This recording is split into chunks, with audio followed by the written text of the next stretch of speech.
تخيل معايا حرب مش بس بين قراصنة وبحرية، لا دي حرب بتغير تاريخ العالم كله. البحرية بكل قوتها واقوى قراصنة في العالم الوايت بيرد بنفسه واخو لوفي واقف على منصة الاعدام. دي مش بس معركة، دي نهاية عصر وبداية عصر جديد. في الموسم ده هتشوفوا دم وخسارة وغضب واقوى لحظات ون بيس في التاريخ. لو فاكر انك شفت حاجة قبل كده استعد عشان تتصدم، لان مارين فورد هو الموسم اللي ما فيهوش رحمة ولا امان ولا رجوع. عشان كده عاوزك تربط حزامك لانك داخل على اعنف حرب في تاريخ ون بيس. والفيديو ده لازم يوصل ل 10,000 لايك عشان تثبت قد ايه انك بتحب السلسلة وعاوزنا نكمل. لو مشفتش الاجزاء اللي فاتت من ون بيس فراح شوفها الاول. في الموسم اللي فات شفنا لوفي وهو بيقتحم اخطر سجن في العالم، سجن امبل داون، وده عشان ينقذ اخوه ايس قبل الاعدام. والسجن ده زي ما انتم عارفين مستحيل الهروب منه، وعبارة عن طبقات من الجحيم ووحوش وتعذيب واقوى مجرمين في العالم. وساعتها بنشوف لوفي وهو بيتسمم وبيموت وبيعيش مرة تانية، وبيكون تحالف مع مجموعة من المجانين باجي وكروكودايل وايفان كوف وجامبي. وفي وسط الجحيم ده لوفي نجح انه يهرب، لكن الحقيقة الصادمة ايس اتنقل للمارين فورد. والفشل ده بيشعل اعنف حرب في تاريخ ون بيس، وبيكون الشرارة الاولى لحرب المارين فورد. فيا ترى ايه اللي هيحصل بعد كده؟ وهل فعلا لوفي يقدر ينقذ اخوه من الاعدام؟ تعالوا بينا نكمل باقي الحكاية. وفعلا ما بنكملش لحظات الا ويتم تجهيز ايس عشان يروح منصة الاعدام، والجنود بتقتاده وبتخليه يطلع على السلم الطويل ده اللي من خلاله هيوصل للمنصة. وفي الوقت ده وفي العالم كله الخبر بتاع اعدام ايس والحرب اللي هتشتعل كمان شوية الناس كلها كانت مترقباه. وبعض الناس كانت بتتكلم وبتقول الموضوع ده ما حصلش قبل كده، مفيش قرصان واجه البحرية لوحده قبل كده زي اللحية البيضاء غير واحد بس،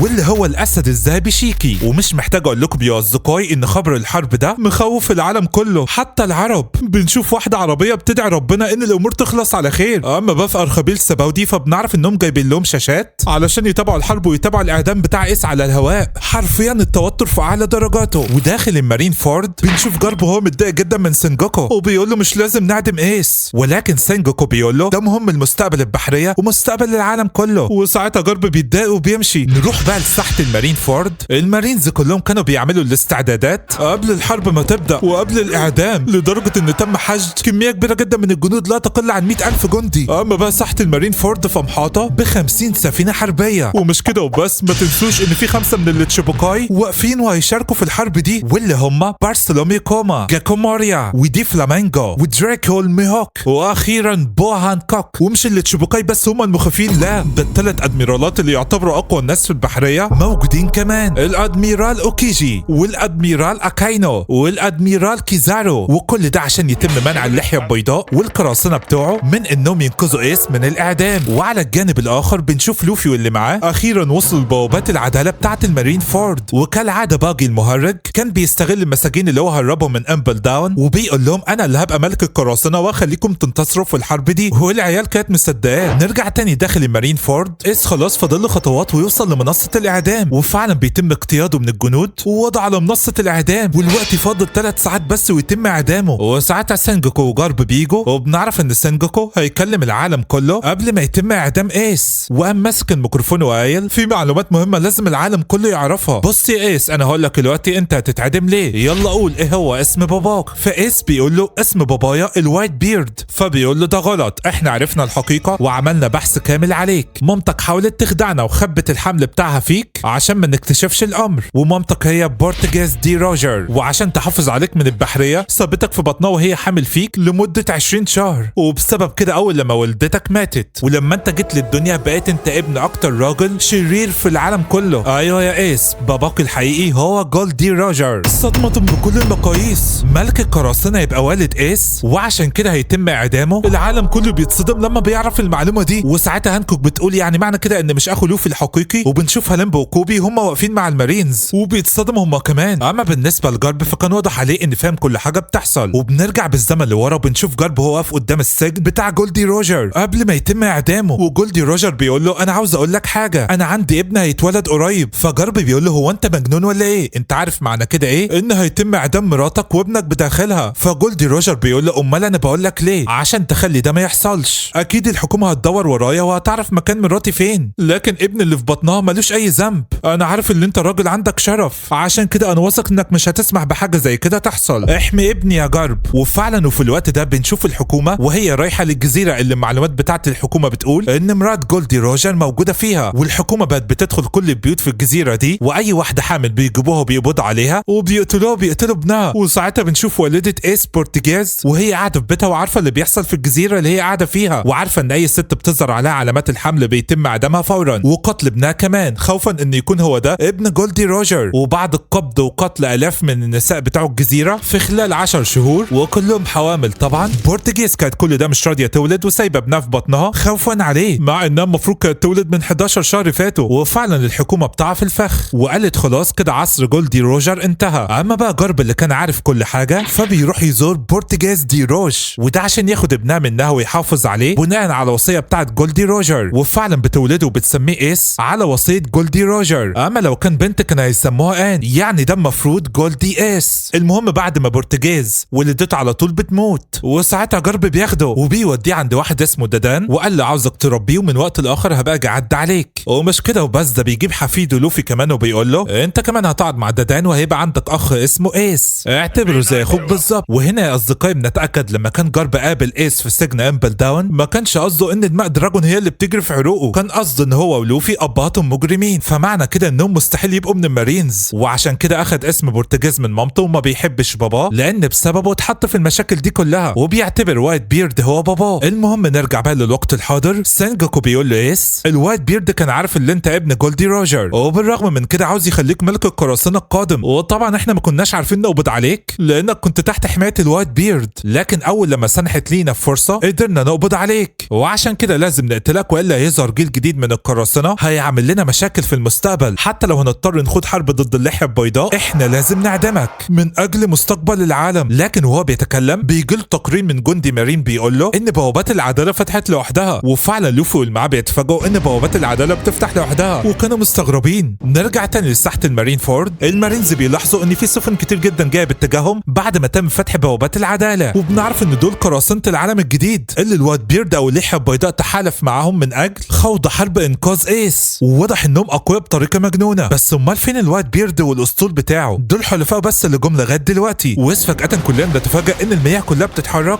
كأن في زلزال بيحصل، وده اللي خلى سانجوكو يفهم اللي بيحصل. قام قايل اكيد الوايت بيرد والاسطول بتاعه غلف السفن بتاعتهم وهيجولنا من تحت الميه، وفعلا هو ده اللي بيحصل. الموبي ديك او سفينه الوايت بيرد بتطلع من تحت الميه وهي متغلفه، ومش كده وبس، ده بقيت اسطول الوايت بيرد بيطلع هو كمان من تحت الميه، والظاهر كده كلهم كانوا مغلفين السفن بتاعتهم في ارخبيل سباودي. وبعد كده كلنا بنشوف الوايت بيرد وهو بيطلع على قمه السفينه بتاعته وبيقول لسانجوكو مش هسمح لك تقتل ابني. ايوه زي ما انتوا سمعتوا كده، هو بيعتبر اي حد تبع الطاقم بتاعه ابنه. نرجع تاني للوفي، بنعرف ان هو واللي معاه دخلوا من خلال بوابات العداله والوقت رايحين باتجاه ساحه المارين فورد، ولوفي كان بيتكلم مع ايفا وبنكتشف ان هو طول الوقت ده عارف ان والد ايس هو جولدي روجر، اما والده فيبقى دراجون. نرجع تاني لمنصه الاعدام، ايس بيقول للوايت بيرد اللي جابك يا بابا، ولكن الوايت بيرد بيعمل هجوم غريب جدا وبنكتشف ان واكل فاكهه الزلزال، وساعتها البحر كله ما كانش على بعضه وبيعمل موجتين كبار من السونامي وشكله كده ناوي يغرق المارين فورد كلها. وبنرجع بالزمن لورا وبنشوف اللحظه بعد ما لوفي وايس كبروا شويه، وساعتها ايس بيودع لوفي وبيقول له هقابلك بعد 3 سنين، انا هروح وابقى قرصان. وفعلا ايس بيبقى قرصان وبيجمع الطاقم بتاعه وبدا يعمل مصايب في الجراند لاين، وخلاص الحكومه بقت عارفاه وحطت على راسه مكافاه، وحتى الوايت بيرد بقى مهتم بيه، ومن كتر ما هو بقى مشهور كان راح يدور على شانكس وبيروح له في المكان اللي هو فيه وبيقول له شانكس انا جاي اشكرك عشان انت نقذت حياه اخويا لوفي لما كان صغير. فساعتها شانكس بيرحب بيه وبيقعد ياكلوا وبيتعشوا مع بعض، وايس بيعرف شانكس ان بالرغم ان لوفي هو اللي عاوز يبقى ملك القراصنه الا ان كمان ايس بيقول لا انا اللي هبقى ملك القراصنه، وعشان كده لازم اهزم اللحيه البيضاء عشان ابقى انا ملك القراصنه بعد ما نهزمه. وفعلا بدا يدور على الوايت بيرد او اللحيه البيضاء، ولكن بيعترض طريقه جينبي بما ان جينبي طبعا حليف اللحيه البيضاء وبيحبه، وانتوا اكيد عارفين ليه. والمعركه ما بين جينبي وايس استمرت ل5 ايام وكانت معركه مجنونه وهما الاثنين بيغم عليهم من شده التعب، وساعتها الوايت بيرد بيجي وبيقول انا سمعت ان في حد عاوز يقتلني، وفعلا بدا يهاجم، ولكن ايس بيعمل جدار من النار وبيقول له انا اللي عاوز اقتلك، الطاقم بتاع ملوش دعوه بالموضوع ده، وفعلا بيهاجم اللحيه البيضاء، ولكن طبعا بينتهي بالامر بالهزيمه الساحقه، ولكن بالرغم من كده مش راضي يستسلم. فساعتها الوايت بيرد بيقول له انا مش عاوز اقتلك، ايه رايك لو تنضم للطاقم بتاعي؟ ولكن ساعتها ايس بيغم عليه وبيصحى بيلاقي نفسه على السفينه بتاعت اللحيه البيضاء وبيقعد وبيبقى حزين، وساعتها بيقابله قائد الفرقه الرابعه للوايت بيرد واللي اسمه ساتش، وكان بيحاول يبقى صديق ايس، وعرفه ان بعد ما يغم عليه الطاقم بتاع ايس حاول يسترجعه ولكن طبعا بيفشل. فساعتها ايس قرر مش يستسلم وقرر يهاجم الوايت بيرد ويقتله او يهرب، وفعلا بيهاجمه هاجمه وهو نايم ولكن طبعا بلا فائده، وحتى لما هاجمه وهو صاحي كان برضه بلا فائده، وفضل يعني يهاجمه لمده ايام متتاليه من غير اي فايده لحد لما ايس ياس وعرف ان الوايت بيرد اقوى منه بمراحل. وساعتها ايس بيسال واحد من قراصنه الوايت بيرد واللي اسمه ماركو وبيقول له هو ليه كل واحد بيقول للوايت بيرد يا بابا؟ فبيقول له ده لاننا ما عندناش عائلات وهو العائله الوحيده بتاعتنا، وعشان كده نصيحه مني يا ايس ما عدتش تحاول تقتل الوايت بيرد، انت ضعيف، فيا اما تبقى تبعنا وتبع الطاقم بتاعنا يا اما تنزل من السفينه. وبالفعل يا اصدقائي ايس بيحط شعار الوايت بيرد على ظهره والوقت رسميا بقى تبع قراصنه الوايت بيرد. وبعد مرور الايام بيتم تعيين ايس كقائد الفرقه الثانيه لقراصنه الوايت بيرد، وساعتها بينضم ليهم واحد جديد واللي هو بلاك بيرد واللي اسمه كان تيتش. وفي احدى الليالي ايس بيروح يتكلم مع الوايت بيرد وبيقول له عندي سر عاوز اقوله لك، انا بابايا جولدي روجر عدوك اللدود. ولكن الوايت بيرد حاجه زي كده ما اثرتش فيه وقام قايل له انت ابني يا ايس. وبعد كده بيتم الاحتفال بايس بما انه بقى قائد الفرقه الثانيه. ومش كده وبس، ده العالم كله بيعرف ان ايس بقى قائد الفرقه الثانيه للحيه البيضاء. المهم بينطلق في مهمات كتير جدا مع قراصنه اللحيه البيضاء. وفي احدى الليالي ساتش بيعثر على فاكهه شيطان الظلام، وساعتها تيتش او بلاك بيرد عينيه لمعت وقرر ياخد الفاكهه دي مهما كلف الامر، لان في نظره ان هي دي اللي هتساعده يسيطر على العالم ويبقى ملك القراصنه. وفعلا بيقتل ساتش عشان ياخد منه فاكهه شيطان الظلام. وساعتها ايس بيغضب على الاخر، وبالرغم من ان الوايت بيرد عمل حاله استثنائيه وقال مش لازم حد يروح ورا تيتش او بلاك بيرد عشان يقتله، الا ان ايس كان مصمم. اللحيه البيضاء قال له يا ايس يا ابني انا عندي شعور سيء، مش مشكله، ساتش مات والموضوع خلص. ولكن والاول مره ايس بيعصي الامر وبيقول انا لازم اقتل تيتش مهما كلف الامر، وبيسيب الطاقم علشان يروح يقتل ذو اللحيه السوداء. ايه اللي خلاك تعمل كده بس يا ايس؟ نرجع بقى للوقت الحاضر. ايس بيقول للوايت بيرد والقراصنه بتاعته وحلفائه انا السبب في كل ده، انا اللي عصيت الاوامر ورحت عشان اقتل بلاك بيرد، ليه جايين تنقذوني؟ ولكن اللحيه البيضاء ما قالش غير جمله واحده بس، لان انت ابني. وساعتها كل القراصنه وبلا استثناء بيقولوا لايس ما تقلقش يا ايس احنا كلنا في ظهرك. وعلى الجانب الاخر لوفي واللي معاه بيلاقوا البحر مش مستقر خالص وكان في حاجه غلط في البحر، وايس فجاه ان البحر بدا يحرك السفينه بتاعتهم بسرعه جدا، وساعتها كلهم بيبصوا وراهم بيلاقوا موجه تسونامي كبيره جدا جايه وراهم. نرجع تاني لساحه المارين فورد اللي تشابوكاي وكل المارينز بيلاحظوا ان الهجوم اللي الوايت بيرد كان عامله من شويه عمل اهتزازات قويه جدا. وخلونا بقى نعرف قوات الوايت بيرد وحلفائه عاملين ازاي، واللي هم عباره عن 47 اسطول من قراصنه العالم الجديد جايين عشان يساعدوا اللحيه البيضاء، ده غير طبعا طاقم الوايت بيرد ذات نفسه. وبيتصدى ليهم الحكومه واللي بتتمثل في قوتين عظيمتين للحكومه والقياده العليا للبحريه واللي تشابوكاي الخمسه الموجودين. ايا كان اللي ينتصر يا اصدقائي نتيجه المعركه هتغير مسار العالم كله. نرجع لموضوعنا، الاهتزازات القويه بتاعه هجوم الوايت بيرد ادت الى ظهور موجتين عظيمتين من السونامي هيلتهموا المارين فورد بالكامل. يا الله اللي بيحصل ده جنان. ولكن الادميرال اوكيجي قرر يتدخل وباستخدام هجوم الجليد بتاعه بيجمد موجتين السونامي ولكنهم لا شيء. ومش كده وبس، ده بيهاجم الوايت بيرد ولكن بكل احترافيه الوايت بيرد بينزله على البحر مره تانية، وده اللي خلى اوكيجي يجمد البحر كله اللي في ساحه المارين فورد. يا الله ايه القوه دي. واوتوماتيكلي بعد ما عمل كده البحريه بدات تهاجم الوايت بيرد والقراصنه بتوعهم باستخدام المدافع. وبما ان الارض اتجمدت فالوقت قراصنه الوايت بيرد متاح ليها انها تنزل وتهاجم، وهو ده اللي بيحصل واللي الشبكات بتحصل فعلا. ايوه يا اصدقاء زي ما بقول لكم خلاص كده رسميا الحرب بدات، وبنشوف دراجون والمساعده بتاعته تاشيجي وهم بيشتبكوا مع القراصنه. وفي الوقت ده برضه كان في بعض القراصنه بتهاجم سفن المارينز اللي بتحيط المارين فورد، ولكن ساعتها نواب الادميرالات واللي من ضمنهم مامونجا بيتصدوا ليهم. وبنشوف ست عجوزه تبع المارينز في رتبه نائبه ادميرال اسمها تسورو، واضح كده انها هيبقى ليها دور مهم في الحرب دي. المهم واثناء الحرب ما هي مشتعله على اخرها كلنا بنتفاجئ ان احد التشابوكاي واللي هو دراكو الميهوك شكله كده ناوي يهاجم. انتوا عارفين معنى كده ايه يا اصدقائي؟ عين الصقر يهاجم. ابن الذين بيطلع السيف الاسود بتاعه او ما يلقب بنايت، واحد من ال 12 سيف الافضل في العالم كله، وباستخدام سيف الليل بيطلع كميه كبيره جدا من الطاقه باتجاه وايت بيرد.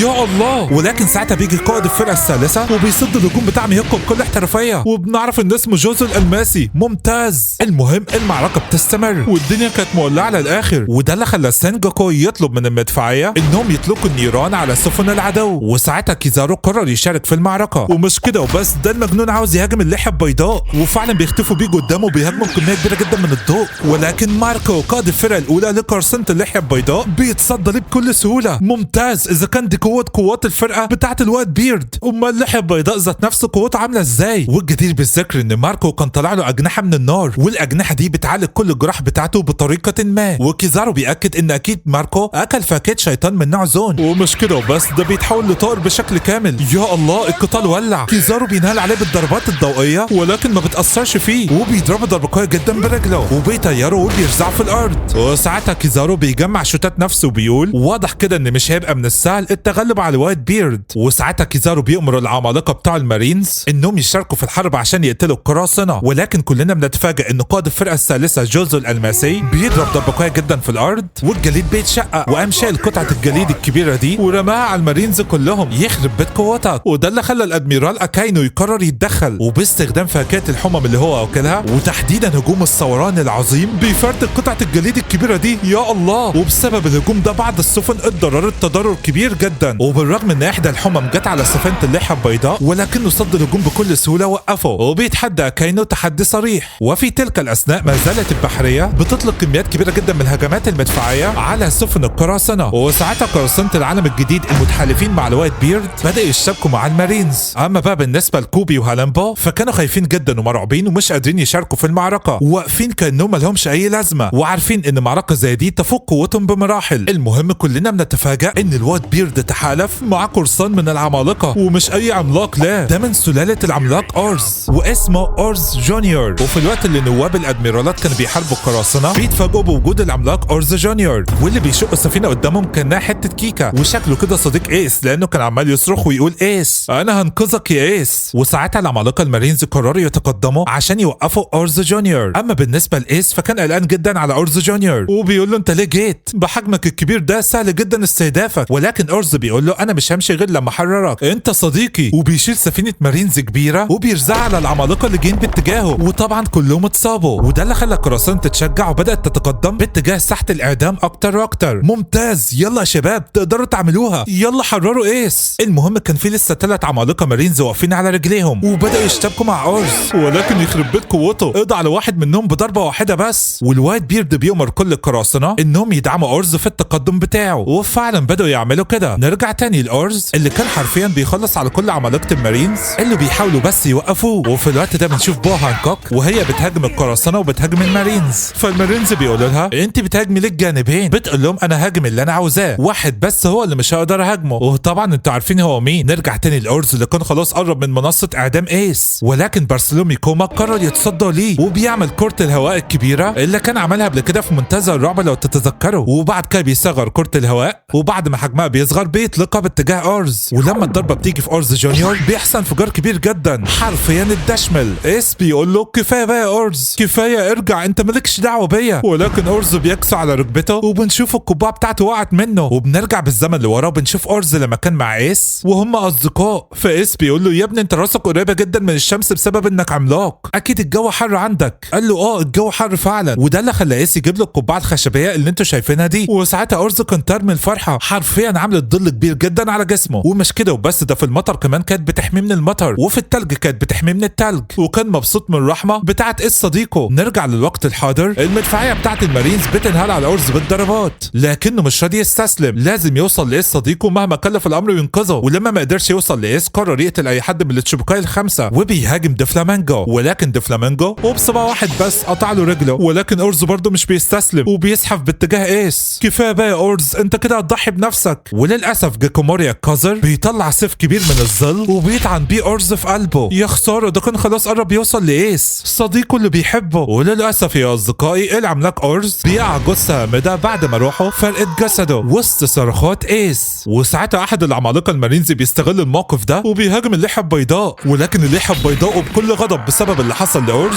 بيمسك دماغه وبيدمرها وبيرميه بعيد. وساعتها اللحيه البيضاء بعد ما قتل عملاق المارينز بيأمر كل القراصنه انهم يهاجموا وينتقموا لاورز جونيور. والقراصنه بتستغل الجسم بتاع العملاق اورز وبيتسلقوا لساحه الاعدام. وعلى الجانب الاخر قراصنه العالم الجديد كانوا بيدقوا السور بتاع المارين فورد. ومش كده وبس، دي واحده منهم واللي اسمها الساحره البيضاء ويتني باي بتخش في السفينه بتاعتها في السور وبتدشمله. اما بقى بالنسبه لدوفلامينجو فكان بيتحكم في احد القراصنه وبيخليه يهاجم اصدقائه، مجنون طول عمره. ولكن بالرغم من كل اللي بيحصل ده الا ان سانجوكو شكله بيخطط لحاجه خطيره، وفعلا بيتواصل مع السيده العجوزه تسور وبيقول لها بدايه تنفيذ الخطه. ولكن اللحيه البيضاء بيلاحظ حاجه زي كده وبيقول اكيد سانجوكو بيخطط لحاجه. اما بقى جارب فكان حزين جدا على اللي هيحصل لايس، لان هو المفروض كان يحميه زي ما وعد جولدي روجر، وبيطلع على منصة الإعدام وقرر يقعد جنب إيس لغاية لما يشوف إيه اللي هيحصل. وساعتها جارب عمال يعيط ويقول أنا مش عارف أعمل إيه دلوقتي، ليه يا إيس بقيت قرصان؟ ما كنت تسمع كلامي أنت ولوفي وتبقوا من المارينز. وإيس ما كانش عارف يقول له إيه. المهم في الوقت ده كوبي بيجي له أخبار إنه هيتم تقديم ميعاد إعدام إيس بحيث يلحقوا يعدموه قبل ما الوايت بيرد يلحق يعمل حاجة. بس مش هي دي المشكلة، المشكلة إن الكل بيبص في السماء في حاجة بتنزل عليهم من فوق. هي الصراحة مش حاجة واحدة، دول حاجتين 3 4. انتوا عارفين ده مين؟ ده لوفي والسيد 3 وباجي والكل. طب ازاي؟ مش المفروض كان في موجة تسونامي هجمتهم؟ وعشان نعرف اجابة السؤال ده لازم نرجع بالزمن ربع ساعة لورا. زي ما قلنا قبل كده كان في موجة تسونامي بتهاجمهم، وبنعرف ان موجة التسونامي دي هي اللي عملها الوايت بيرد ساعة لما كان بيهاجم المارين زي ما انتوا عارفين. فساعتها جيمب بيقول الحل الوحيد عشان نتغلب على التسونامي دي اللي احنا نركب على موجة التسونامي الكبيرة دي. وفعلا الكل بيمسك كويس وبدأ يطلعوا على موجة التسونامي عشان يركبوها، وفي النهاية بينجحوا في حاجة زي كده. بس زي ما انتوا عارفين اوكيجي جمد الموجتين دول وبيجمد البحر، فما كانوش عارفين يتحركوا ازاي. وبيبص تحت بيلاقي ساحة المارين فورد تحتهم. فساعتها لوفي بيقول لهم الحل الوحيد عشان نوصل لإيس بسرعة ان احنا ننزل من على الموجة المتجمدة دي ونلف من وراها وندخل المارين فورد تاني. ولكن ساعتها وبما انهم على سفينة حربية تبع المارينز فالتليفون اللي عليها بيرن، وساعتها بيسمعوا الخطة الجديدة وبيعرفوا ان تم تقديم ميعاد اعدام إيس. وساعتها لوفي وكل اللي معاه بينزلوا بسرعة عشان يحركوا السفينة وينفذوا الخطة بتاعت لوفي ويلفوا حوالين الموجة الكبيرة. ولكن بدل ما ينزلوا من ورا الموجة قاموا مكسرين الارض اللي تحت السفينة وبيقعوا الوقع اللي احنا شفناه من شوية. نرجع بقى للوقت الحاضر، بيقعوا كلهم في المية او تحديدا في الفتحة اللي جوز الالماسي كان فتحها لو تتذكروا. وطبعا جينيبي هو اللي نقذ لوفي وايفا وكل اللي واكلين فكة الشيطان، وده لانهم مش بيعرفوا يعوموا. وساعتها لوفي بيفتح عينيه وبيقعد يدور على إيس، ولكن طبعا في البداية ما كانش لاقيه، وده لان الدنيا مولعة، الحرب مشتعلة على اخرها. فبيطلع على قمة السفينة اللي جيمبي حطه عليها عشان يقدر يشوفه، وفي النهاية وبعد عناء بيلاقيه وبيتأكد انه عايش، وبيصرخ بقى على صوته وبيقول له يا إيس انا هنا، انا هنقذك ما تخافش. وطبعا إيس بيفرح، وساعتها لوفي واللي معاه بيستعدوا عشان يشاركوا في الحرب. والمارينز بيتصدموا لما بيعرفوا ان لوفي بقى معاه حلفاء من سجن امبل داون. حتى الادميرالات اتصدموا من حاجة زي كده، واللي تشيبوكاي هم كمان، ازاي لوفي قدر اصلا يخرج من سجن امبل داون. اما بقى بالنسبة لسموكر فكان واضح ان شال جدا من لوفي ومصمم انه يقتله ومستنيه يشارك في المعركة عشان يخلص عليه. ولكن وسط اللي بيحصل ده كروكودايل كان عنده هدف تاني خالص، وهو الوايت بيرد زي ما انتوا عارفين هو نفسه يخلص عليه، وفعلا بينطلق باتجاهه عشان يهاجمه وبيجي من وراه. ولكن في اخر لحظة لوفي باستخدام جير 2 بيمنعه، ولوفي ذكي جدا محط نفسه بالمية عشان يقدر يواجه الرمل بتاع كروكودايل. وطبعا الخبرة بتاعته دي اكتسبها في ألاباستا. وبيقول لكروكودايل الوايت بيرد صديق إيس وانا مش هسمح لك انك تأذيه. وساعتها الوايت بيرد بيلاحظ قبعة القش اللي لوفي لابسها، وبيتذكر شانكس لما سأله وقال له القبعة بتاعتك فين ودراعك فين. فشانكس بيقول له ضحيت بيها من اجل الجيل الجديد، وبيتأكد ان لوفي هو اللي شانكس كان بيتكلم عنه. وقال لي لوفي انت جاي هنا عشان تنقذ اخوك، انت ما انتش عارف انك ما عندكش اي فرصة انك تنجو من حاجة زي كده. ولكن لوفي بيقول له انت ما تعرفنيش، انا عارف ان انت عاوز تبقى ملك القراصنة بس انا اللي هبقى ملك القراصنة، فياك تفكر انك تتحداني. والكل كان مصدوم، لوفي بيزعل الواد بيرد اقوى قرصان في العالم حاليا. وطبعا الواد بيرد كان غضبان، ولكنه بيقول له على العموم خلينا دلوقتي نركز ان احنا ننقذ إيس. وهما الاثنين بيستعدوا لاكمال المعركة. ولكن قبل ما لوفي يتحرك بيقول للواد بيرد في حاجة مهمة لازم اقولها لك، وبيعرفه بالرسالة اللي جت من البحرية واللي هيتم تقديم اعدام إيس. فبيقول له كويس انك قلت لي عشان الحق اتصرف. المهم لوفي بينطلق بسرعة البرق باتجاه ارض المعركة وبيشتبك مع مجموعة من المارينز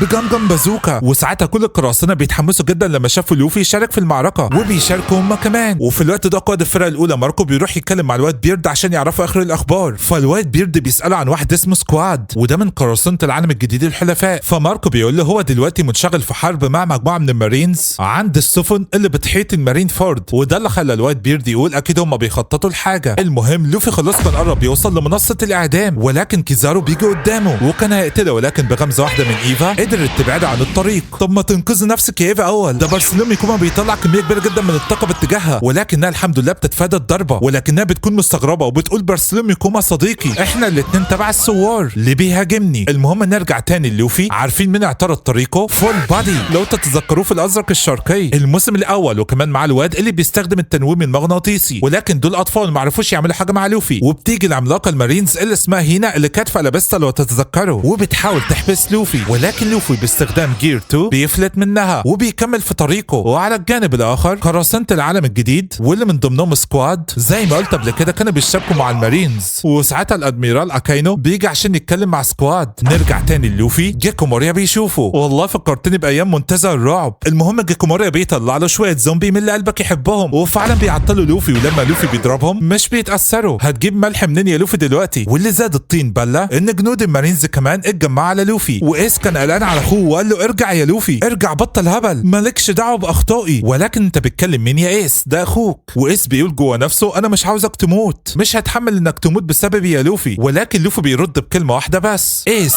انت اخويا. ولكن الامور مش بتهدى خالص. جيكوموريا مصمم ان يقتل لوفي، ولكن جيمبي بيهاجم بكميه كبيره جدا من الميه وبيوقف الزومبي عند حدهم. والموضوع ما خلصش على كده، ده في عملاق من المارينز بيهاجم لوفي، وسانجوكو بيوضح للناس كلها وبيقول لهم لوفي ما هوش اخو ايس، هو اخوه بالتبني بس، وهو ابن الثوري دراجون، يعني يعتبر ابن مجرم خطير ولازم هو كمان يتم قتله. وساعتها سموكر على طول بيدرك ان دراجون هو اللي انقذ لوفي لما كان هيقتله في مدينه لوك تاون، والعالم كله من خلال التلفزيون بيعرف ان لوفي ابن دراجون. المهم نرجع لوفي بقى اللي بيستخدم جير 3 وباستخدام جامجا من البندقيه العملاقه بيفرتك العملاق اللي قدامه بيطيره بعيد، والقراصنه كلها بتتشجع لما بتشوف واحد شجاع زي ده، وبقى عندهم امل اكتر انهم ينقذوا ايس. المهم المعركه بتستمر، ولوفي كان عمال يشتبك مع مجموعه كبيره جدا من المارينز، والقراصنه هم كمان كلهم كانوا بيقاتلوا بكل قوتهم. وبعد مرور بعض الوقت فجاه الكل بيلاحظ ان المارينز بداوا ينسحبوا، شكلهم كده مخططين لحاجه، وفعلا بيتم احاطه ساحه المعركه بسفن حربيه كتير جدا تبع المارينز. في البدايه القراصنه لما لقوا المارينز بتنسحب قرروا يتقدموا، ولكن الليحه البيضاء بيشك ان في حاجه غلط وقال لهم ما تتقدموش ناحيه ساحه الاعدام، روحوا باتجاه السفن اللي بتحيط ساحه المعركه. وبالرغم انهم مش فاهمين يقصد ايه ولكن بينفذوا الامر، وكل قراصنه العالم الجديد او حلفاء الوايت بيرد هيروحوا يهاجموا السفن اللي بتحيط ساحه المعركه، اما طاقم الوايت بيرد فيفضل في مكانه. وطبعا سانجوكو اتضايق لما حس ان الوايت بيرد كشف الخطه بتاعته. نرجع تاني لوفي اللي كان هو وجيمبي وايفا بيعملوا هجوم مشترك وبيدمروا عدد كبير جدا من جنود المارينز، وبعد كده لوفي وايفا بيكملوا في طريقهم، اما جيمبي فيفضل واقف عشان يوقف جيكوموريا. وفي الوقت ده القتال ما بين جيمبي وجيكوموريا كان على شده، ابن الذين بيستخدم المقصات بتاعته وبيهاجم، ولكن جيمبي بيستخدم اسلوب الكاراتيه المفضل عنده وبيديله واحده في صدره بتطلع كميه كبيره جدا من الظلال اللي جواه. نروح بقى لوفي اللي سموكر بيشوفه وبيشتبك معاه. هتقولوا لي طب هو مع ايفا ما تحميه؟ هقول لكم ايفا بتشتبك مع بارسلومي كوما. المهم لوفي بيستخدم جير 2 وباستخدام الرشاش المضاعف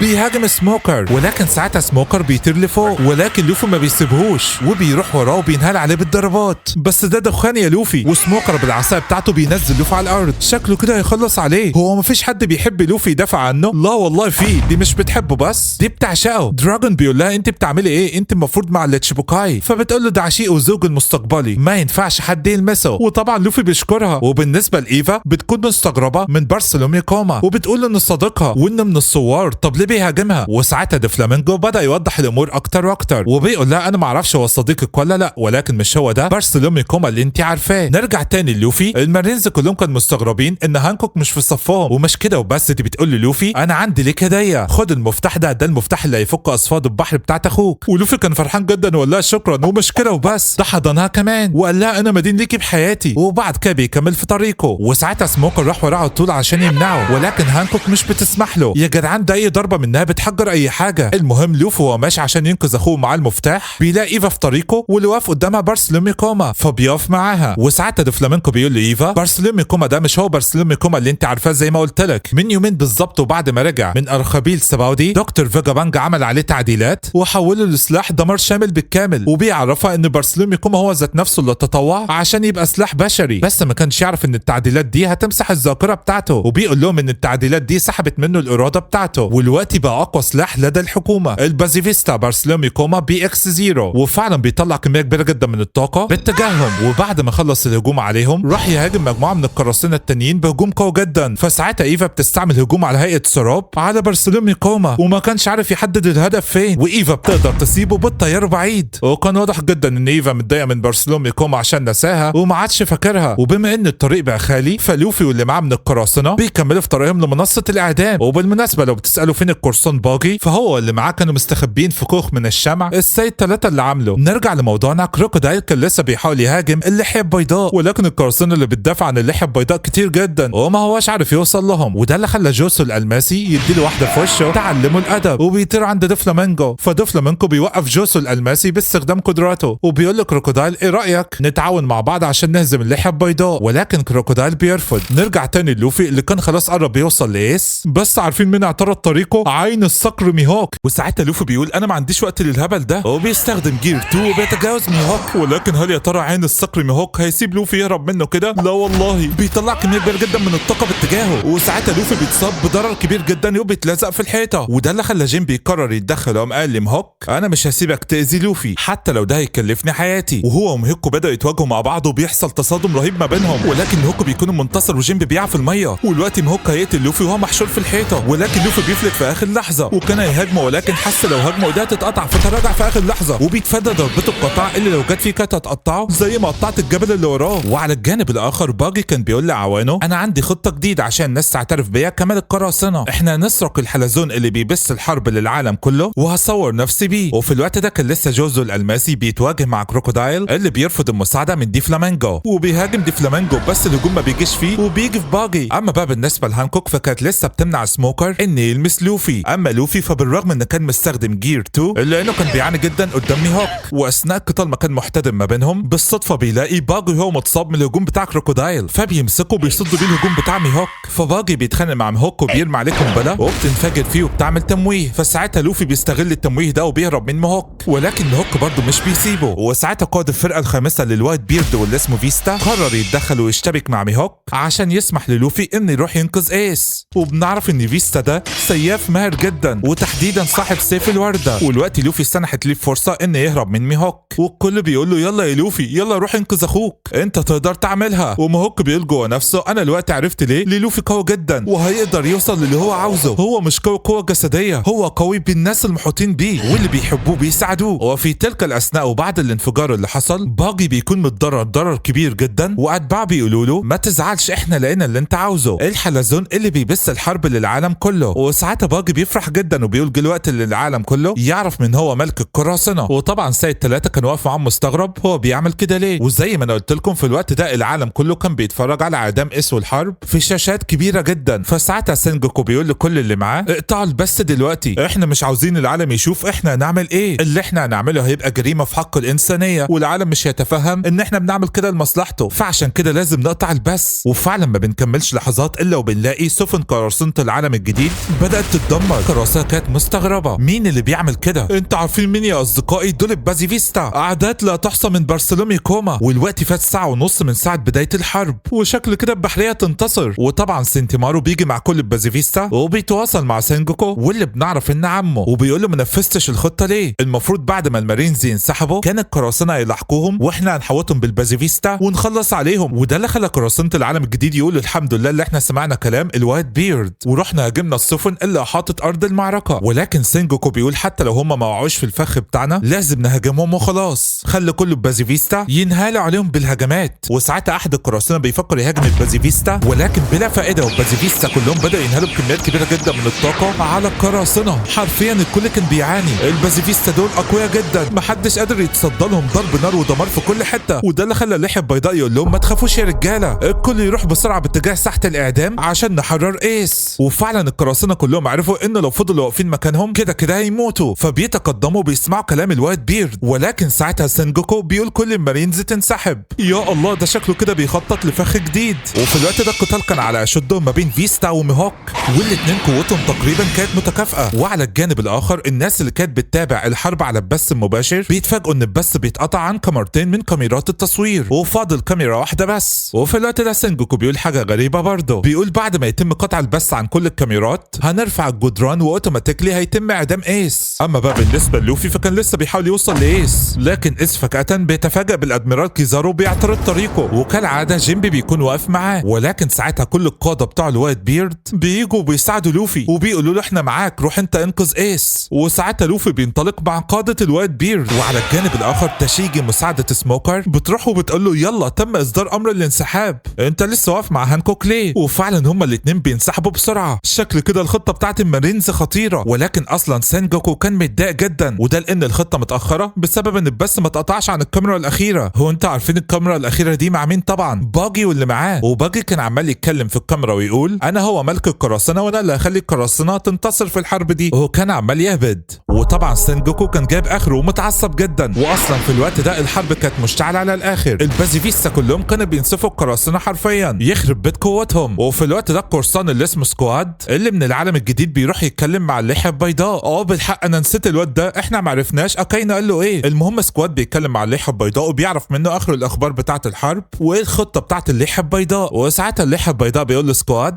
انا لازم اشارك في القتال، هو ده الحل الوحيد عشان ننتصر. فسكواد بيقول له خلاص انا هشارك معاك، انا مستعد اموت عشانك ايها الليحه البيضاء. فالليحه البيضاء بيشكره، ولكن اذ فجاه وفي لمح البصر سكواد القذر بيطعن الليحه البيضاء في صدره. الصدمه بكل المقاييس، ليه عملت كده يا سكواد؟ والكل كان مصدوم ازاي سكواد يعمل حاجه زي كده. وساعتها الواد بيرد بيطلع سيف من صدره، ومش كده وبس، ده العالم كله كان بيتفرج على حاجه زي كده. وماركو بيضرب سكواد وبيقول له انت عملت كده ليه؟ وساعتها سكواد بيقوم وبيقول انا عرفت الخدعه بتاعتك يا واد بيرد، انت عملت صفقه مع المارينز تضمن ان ايس والقراصنه بتوعك ما يحصل لهمش حاجه، وهتضحي بالقراصنه بتوع العالم الجديد، وانا مستحيل اثق فيك بعد اللي انت عملته. وبنعرف ان اكاينو لما راح يتكلم مع سكواد هو اللي قال له كل الكلام ده. وطبعا في الوقت ده البازيفيستا كانوا شغالين دعك في القراصنه، فقراصنه العالم الجديد الشك داخل قلوبهم، وبتسال الواد بيرد وبتقول له هل كلام سكواد صح؟ انت خنتنا؟ ولكن ماركو بيقول له سكواد ازاي تعمل كده؟ اكيد البحريه هي اللي خدعتك. وفي الوقت ده سينجوكو بيامر اوكيجي انه يقطع البث في الحال، وفعلا اوكيجي بيجمد باجي وكل اللي معاه والبث بيتقطع، وسينجوكو بيامر برفع الحوائط. هو قصده على ايه؟ المهم نرجع تاني للواد بيرد، بدل ما يهاجم سكواد ويقتله بنتفاجئ كلنا انه بيحضنه وبيقول له انت ابني يا عبيط، انتم كلكم ولادي مستحيل اخونكم، بس عاوزك تقول لي بس مين اللي خدعك كده وخلاك تطعني. فسكواد بيقول له اكاينو هو اللي قال لي اقتل الواد بيرد، والمارينز هتعفوا على قراصنه العالم الجديد. وساعتها الواد بيرد بيقول له انا عاوزك ترجع لعقلك يا سكواد، انتم كلكم عيلتي وبعتبركم ولادي، البحريه حاولت تخدعك. وساعتها سكواد بيدرك ان ارتكب مصيبه، لان كده الواد بيرد اخد ضرر كبير جدا، خصوصا انه مش في كامل صحته وكان بيتعالج وبيتركب له ادويه ومحاليل بسبب كبر سنه. المهم الواد بيرد بيقوم وبيستعد للهجوم لانه كان غضبان جدا بسبب الحركه القذره اللي اكاينو عملها دي، اما سكواد فكان عمال يعيط وندمان. وساعتها قراصنه العالم الجديد عرفت ان الواد بيرد مستحيل يخونهم وان المارينز اقذر من القذاره. وساعتها الواد بيرد بيقول لهم الكل يلا يجي معايا انا هشارك في المعركه، وبينطلق فعلا اقوى راجل في العالم حاليا. وساعتها الواد بيرد بينزل زي الوحش الارض المعركه، ولما المارينز فكروا يضربوا عليه بالمدافع ولكن كان بلا فائده. وفي الوقت ده بنشوف المارينز وهم بينفذوا الخطه بتاعه سينجوكو وبيرفعوا جدران غريبه من تحت الميه، ولكن في البدايه الجدران دي اتحاشت في الجليد. وبالرغم من تقدم القراصنه الا اننا بنشوف انسحاب كامل لقوات المارينز، كأن الخطه بتاعتهم تتضمن ان هيتم القضاء بالكامل على كل اللي في ساحه المعركه. حتى ايفا وجيمبي بيلاحظوا حاجه زي كده، وسينجوكو كان متضايق وبيقول هي ليه الجدران ما اترفعتش، وبيعرفوه ان الجليد هو السبب. وساعتها نائب الادميرال العملاق ده قرر انه يعطل تقدم القراصنه لغايه لما يتم رفع الجدران، وفعلا وباستخدام سيفه الكبير كان عمال يهاجم. ولما فكر بس يهاجم الواد بيرد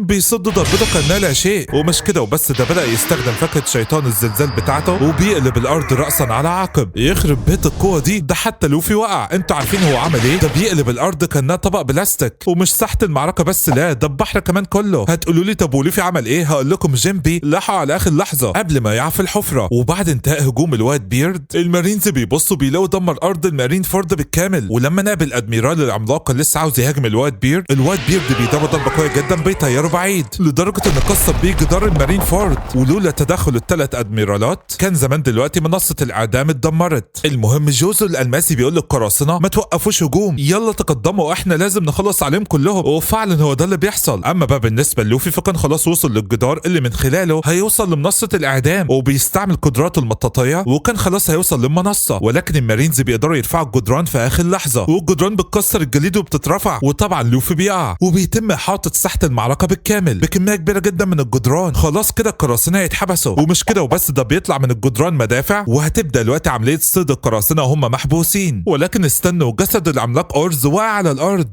ومخلي الجدار اللي تحته مش بيترفع، يعني معنى كده ان هو ده المهرب الوحيد للقراصنه اللي من خلاله ممكن يوصلوا لمنصه الاعدام. والله يا اورز موتك موت عظيمه، حتى وانت ميت بتساعدهم. وساعتها سينجوكو بيقول اتصرف يا اكاينو، ابدا بتنفيذ الجزء الثاني من الخطه. وفعلا اكاينو بيستخدم فاكهه الحمم بتاعته وبيعمل هجوم اسمه النيازك البركانيه، وبيطلع كميه كبيره ولا متناهيه من النيازك البركانيه باتجاه السماء، والكل كان مستغرب. وبعد 5 ثواني من الهدوء القاتل السماء بتنزل كميه كبيره ولا متناهيه من الحمم البركانيه على ساحه المعركه بالكامل. يا ابن الذين سينجوكو، انتوا عارفين هو عمل ايه؟ خلى الجليد اللي هم واقفين عليه يدوب وهيغرقوا، واللي مش هيغرق المدافع بتاعه الجدران هتدشمله. يا الله، خطه في منتهى الخباثه. وعلى الجانب الاخر وفي ارخبيل السباودي الناس كانت متضايقه بسبب قطع البث، وفي نفس نفس الوقت بنشوف القرصان كيد ولو وهوكنز والكل موجود في ارخبيل سباودي وشكلهم كده نجم الهجوم بتاع كيزارو. والقراصنة دول كان كلهم متفقين ان تم قطع البث لان اكيد البحرية مش عاوزة حد يشوف اللي هي تعمله، وشكلهم كانوا عاوزين يروحوا يتفرجوا على الحرب بنفسهم في المارين فورد. نرجع تاني لساحة المعركة، الجليد فعلا بدأ يدوب ولوفي كان مرعوب ومش عارف يعمل ايه، ولما الجليد داب القراصنة وقعت في المية، ويا ريتها مية عادية، دي مية مغلية بسبب الحمم البركانية. وزي ما قلت لكم اللي بينجو من المية دي بيلاقي المدافع بتاعة الحيطان بتنزل عليه بتنسفه، دي مذبحة جماعية، ولو بطريقة ما نجوا من المدافع دي بيلاقوا بازيفيستا واقفين لهم وبينسفوهم. يا الله ده فخ محكم بمعنى الكلمة. فالواد بيرد قرر يتدخل وبيهاجم بكل قوته الجدران، ولكن بالرغم من قوة الهجوم الا ان الحيطان ما تأثرتش، واللي زاد الطين بلة ان كاينو بيزود الهجوم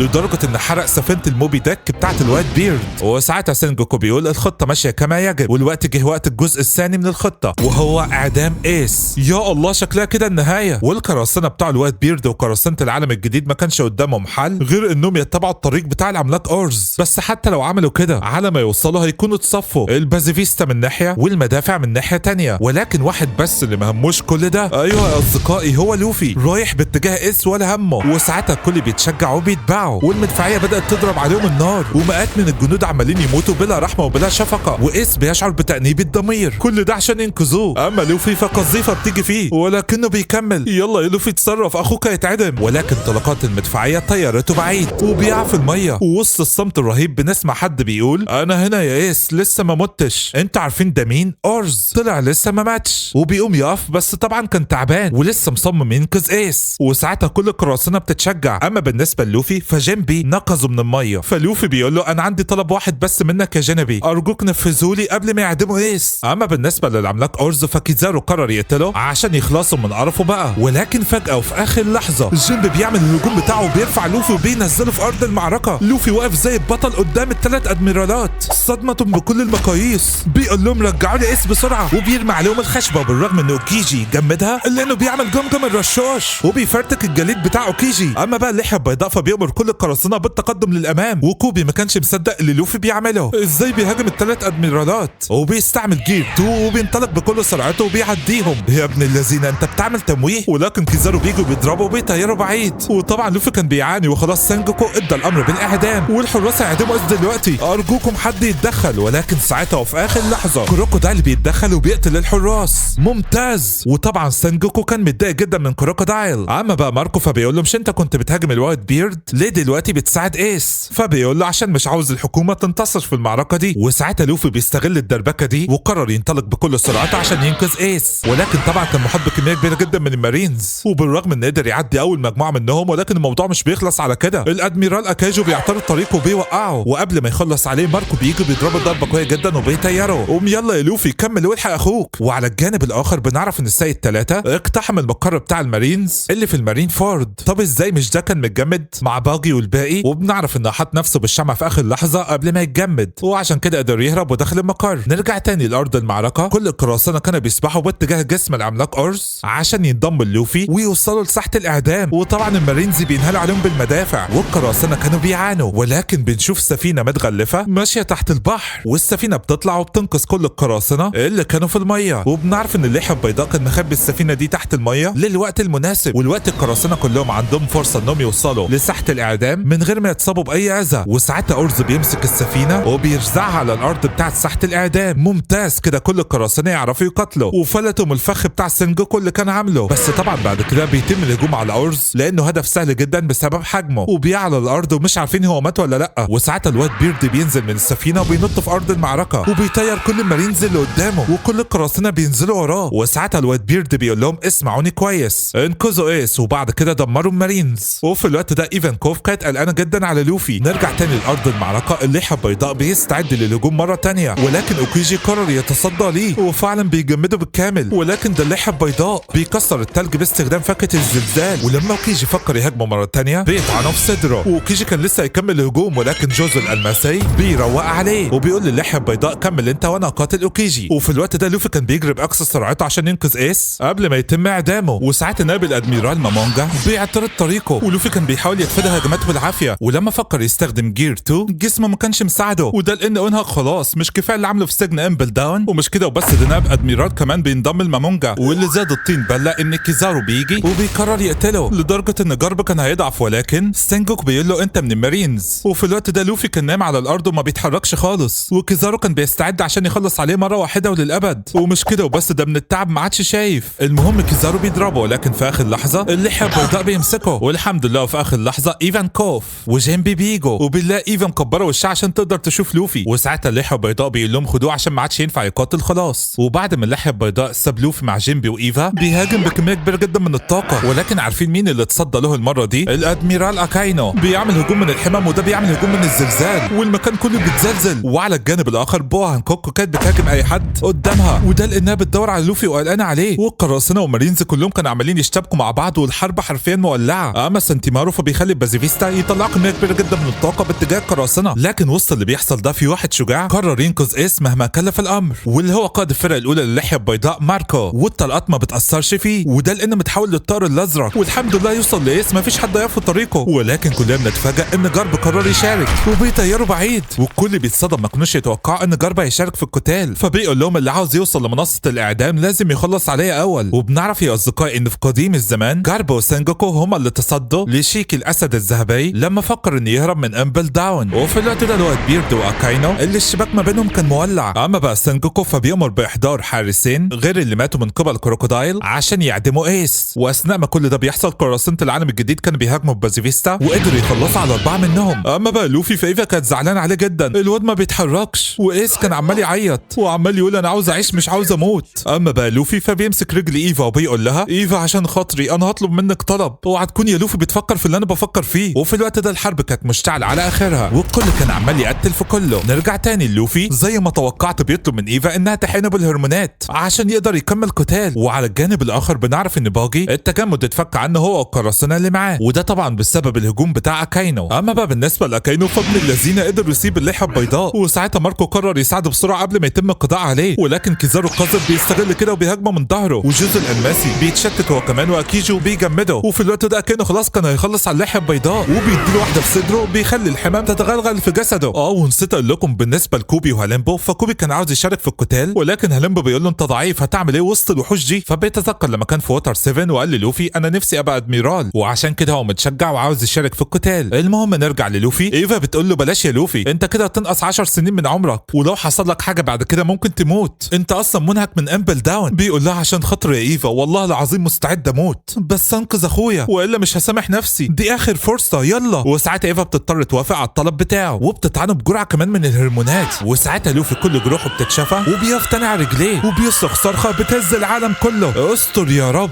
وساعتها كوب الشجاع اخدته وقال انا لازم اوقف لوفي. وعلى الجانب الاخر خلاص الاثنين الحراس البدلاء اللي هيعدموا ايس جم. المهم ايفا بتقول للوفي دي اخر فرصه ليك، لو فقدت قوتك مره تانية انت كده هتموت. فلوفي بيقول لها ما تخافيش انا مش هقع مره تانية. وفعلا بينطلق، وده لان خلاص الحراس الجداد هيعدموا ايس. طب هيلحق ازاي ده لسه بعيد. ومش كده وبس، ده المارينز بيعطلوه، وواحد من المارينز مسكه من رقبته بالحبل، وحتى لما بيفلت منه بيلاقي مجموعه كبيره جدا من القراصنه واقفه قدامه. لكن الحمد لله ايفا بغمزه منها بتقدر تطير كل القراصنه اللي قدامه. بس استنوا كده، زي ما قلت لكم كوبي الشجاع واخداه وبيفكر يعترض طريق لوفي. مفيش وقت الهبل بتاعك ده يا كوبي. لوفي بيديله واحده في وشه وبيرقده في الارض. ولكن المشكله دلوقتي ان ايس هيتم اعدامه خلاص، وبارسلوم يكوما بيعترض طريق ايفا ولوفي. ولكن في اخر لحظه هانكوك بتيجي، وبما انها من التشيبوكاي فبارسلوم يكوما مش بيهاجمها، فلوفي بيشكرها وبيكمل في طريقه. ونسيت اقول لكم لسه لغايه دلوقتي اللحيه البيضاء مش قادر يتحرك، وكل ما ماركو يفكر يساعده كيزارو بيصفيه. ومش كده وبس، ده نائب الادميرال مسك ماركو وقيده باصفاد البحر، وجوزو الالماسي متجمد، وجيمبي مربوط بالسلاسل من قبل مجموعه من المارينز ومش عارف يتحرك. يعني الامل الوحيد هو لوفي. ده غير ان المارينز كلهم بيهاجموا الواد بيرد وبيطعنوه طعنات متتاليه ومستمره، وبالرغم انه بيطيرهم الا انه مصاب ومنهك. فالمارينز بيحوطوه. ولكن ساعتها كل القراصنه اللي قادرين يتحركوا واللي من ضمنهم جينبي بعد ما فك السلاسل عنه بيقفوا في ظهر الواد بيرد واقسموا انهم يحموه مهما كلف الامر. ولكن المشكله الكبيره دلوقتي ان سينجوكو القذر بيدي الامر بالاعدام، وخلاص اس الجنود هتقطع راسه، ولوفي لسه بعيد ومفيش حد هيقدر يساعد اس دلوقتي. وساعتها وفي اخر لحظه وقبل ما يتم قطع راس ايس،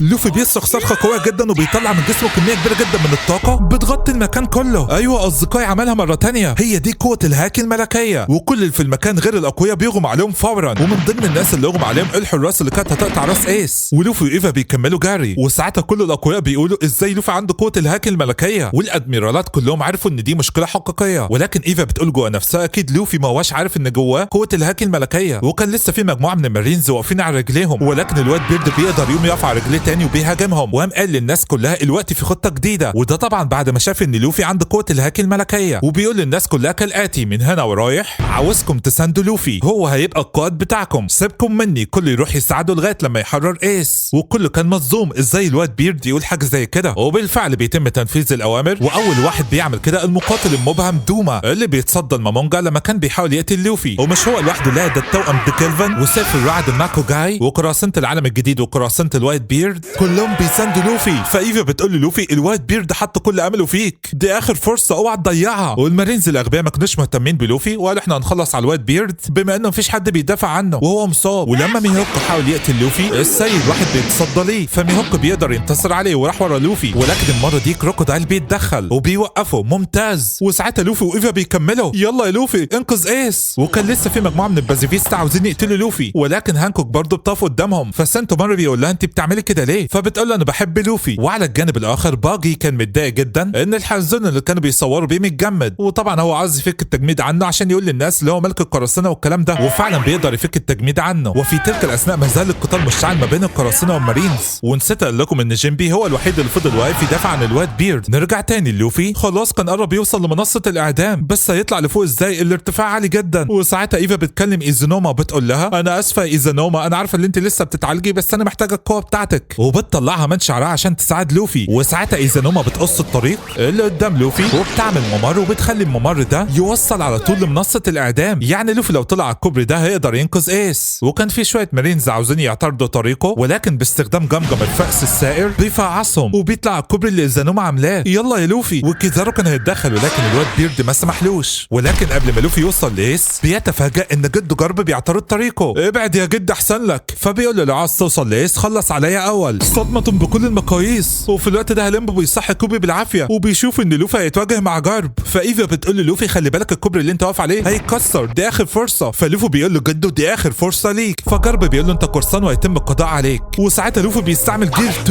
ولكن في اخر لحظه جده بيتذكر الذكريات بتاعته وان لوفي وايس بالنسبه له احفاده وما ينفعش يضربهم، وده اللي خلاه يتراجع. فلوفي استغل الفرصه وضربه وطيره بعيد وقع على الارض. ممتاز. والكل كان مصدوم ازاي لوفي قدر يتغلب على جرب. المهم لوفي اخيرا بيقدر يوصل لمنصه الاعدام. يلا يا لوفي فين المفتاح؟ وفعلا لوفي بيطلع المفتاح اللي هانكوك اديته له عشان يفك اصفاد البحر عن ايس. استنى يا لوفي انت نسيت سينجوكو واقف جنب ايس، ده يبقى ادميرال الاسطول. وايس فجاه بيستعمل قوته وبيسحب كل القطع المعدنيه وبيتحول لتمثال بوزه ذهبي. واللي زاد الطين بله ان كيزارو بيكسر المفتاح اللي مع لوفي، شكل ايس كده هيتعدم. وساعتها سينجوكو بيقرر يعدم ايس ويعدم لوفي معاه بما انه ابن دراجون، ولكن المفاجاه ان احد الحراس اللي كان يعدموا ايس كان سيد 3. طب ازاي؟ المهم خلينا في المصيبه اللي احنا فيها. لوفي بيستعمل جمجم بالون وبيصد ضربه سينجوكو والمكان كله بيتكسر. وساعتها لوفي بيصغر وهو وايس وسيد 3 بيقعوا، وسيد 3 بسرعه بيعمل مفتاح من الشمع عشان يفك اصفاد البحر بتاعت ايس. وساعتها بنعرف ازاي السيد 3 قدر يتنكر في زي الحارس. لما هو كان جوه في مقر المارينز شاف الاثنين الحراس الجداد اللي هيعدموا ايس بعد ما القدام ماتوا، فبيتذكر ان السيد 2 وصى على لوفي وانه صديق لوفي جدا وقال له لازم تساعد لوفي انه ينقذ اخوه. فبيتتبع الحراس وبيخلص على واحد منهم وبيلبس لبسه وبس، وانت عارفين الباقي. المهم نرجع للوقت الحاضر. سيد 3 عامل المفتاح خلاص، ولكن المشكله دلوقتي ان جنود المارينز هيضربوهم بالمدافع وهم في الهواء، و3 بيدي المفتاح للوفي وبيحصل انفجار كبير جدا. هل تم القضاء عليهم؟ لا والله، ده كلنا بنبص بنلاقي دوامه من النار موجوده في الهواء. انتوا عارفين دي قدرات مين؟ ايوه زي ما انتوا بتقولوا كده، ايس اخو لوفي. لوفي لحق يفك اصفاده في اخر لحظه. ممتاز والله، وعملوها الرجاله. وخلاص يا اصدقائي ايس اتحرر خلاص. لغايه دلوقتي القراصنه هم المنتصرين في الحرب دي، وساعتها القراصنه كلهم بيكونوا طايرين من الفرحه مش مصدقين اخيرا ان ايس اتحرر، والكل بيحيي لوفي مش مصدقين ان في حد عارف يعمل كده. ولكن البحريه برضه مش راضيه تستسلم، وده اللي خلى ايس يقول لوفي يلا ننزل باقصى سرعه. وساعتها ايس بيهاجم بكميه كبيره جدا من اللهب، حرفيا حرق معظم جنود المارين اللي واقفين تحت. وبعد كده ايس ولوفي بيقفوا ظهرهم في ظهر بعض. اما السيد 3 فعل الله حكايته. وساعتها ايس بيقول لوفي شكرا يا لوفي، من غيرك كان زماني ميت. وهو طبعا لوفي كان مبسوط. وبعد كده القراصنه بتنهال عليهم كميات كبيره جدا من الطلقات، ولكن لوفي بيعكس الطلقات عليهم. اما ايس فبيقف فوق لوفي وبينط وبيرمي عليهم كره من النار بتحرقهم كلهم. يخرب بيت شيطانك. ولوفي بيستعمل جير 2 وبيضرب ال3 مارينز ضربات قويه جدا. اما ايس فبيصفيهم بالرشاش، والاثنين كانوا عاملين دويتو عالي. وساعتها القراصنه كلها كانت فرحانه وقررت تروح تساعدهم ويسحبوهم من وسط المارينز. وبيستمر القتال بين لوفي وايس والمارينز، واللي بيقرب لهم كان حرفيا حرفيا بياخد علقه محترمه. وبعد ما بيخلصوا على المجموعه اللي قدامهم من المارينز بيطلعوا يجروا عشان ينضموا لبقيه القراصنه، ولكن في مشكله، الادميرال اوكيجي بيعترض تركهم، وساعتها ايس قرر هو يقتله لان لوفي مش ندي ليه، وساعتها اوكيجي بيعمل هجوم اسمه الصقر الجليدي، اما ايس فمرآة النار، والاتنين بيتصادموا مع بعض والتصادم كان رهيب، وايس بكل احترافيه قدر يوقف هجوم التلج بتاع اوكيجي، وبعد كده بيكمل هو ولوفي جري، ولكن الادميرال اكاينو بيقول مستحيل نسمح لهم يمشوا من هنا احياء، ولكن كلنا بنتفاجئ ان في حد بيسوق السفينه الكبيره بتاعه الوايت بيرد وماشي بيها على البر. انتوا عارفين ده مين؟ ده سكواد اخد مجموعه من قراصنه العالم الجديد وقرر يضحي بنفسه عشان ايس ولوفي يهربوا والوايت بيرد يهرب معاهم هو كمان، يعني هيضحي بنفسه عشان يعوض الخيانه اللي هو عملها، وكان واضح ان سكواد مستعد يعمل اي حاجه في سبيل ان يكفر على الذنب اللي هو عمله بسبب طعنه للوايت بيرد، ولكن فجاه بيلاقي السفينه بتقف وما بتتحركش. هو مين اللي عنده القوه اللي يقدر يوقف سفينه ضخمه زي دي؟ فلما بيبص تحت بيلاقي الوايت بيرد، وساعتها الكل بيتصدم، فاللحيه البيضاء بيقول لسكواد انت راح للموت برجليك، وانت عارف ان لو حد من ولادي مات دي حاجه بتوجعني جامد جدا. ولكن بعد كده الوايت بيرد بيقول حاجه غريبه جدا، بيقول اسمعوني يا كل القراصنه الموجوده في المكان، كلكم يلا تركبوا السفن بتاعتكم وتمشوا من هنا، وانا هفضل هنا لوحدي في المارين فورد عشان اتاكد ان مفيش حد هيتعرض لكم وانتم ماشيين، يعني بمعنى صح ان الوايت بيرد هيضحي بنفسه. وساعتها الكل عمال يقول له لا مستحيل نتخلى عنك، ولكنه بيقول لهم سيبكم مني، روحوا للعالم الجديد وكملوا في الطريق بتاعكم من غيري، انا خلاص انا تبع العالم القديم. وبعد كده بيعمل هجوم قوي جدا باستخدام فكة الشيطان بتاعته، بيدمر المكان كله حرفيا، يخرب بيت قوته. وساعتها الوايت بيرد عارف ان هي دي النهايه، والقراصنه قرروا ينفذوا الامر بتاعه الاخير وهيسيبوه هنا لوحده. في البدايه طبعا كلهم كانوا معارضين انهم يمشوا ويسيبوه، ولكنه بيقول لهم انا القائد بتاعكم ولازم تنفذوا الامر، وفعلا الكل بدا ينفذ الامر، ولكن ايس كان واقف مكانه ومش عارف يعمل ايه، هل يتخلى عن باباه اللي ضحى بحياته عشان ينقذه؟ وفي الوقت اللي معظم القراصنه خلاص بتجهز السفن عشان تمشي وتغادر المكان تنفيذا لامر الوايت بيرد، سانجوكو بيقول للمارينز خلي بالكم الوايت بيرد هيغرق المارين فورد بالكامل ومش هيسيبها الا ما تبقى راسا على عقب.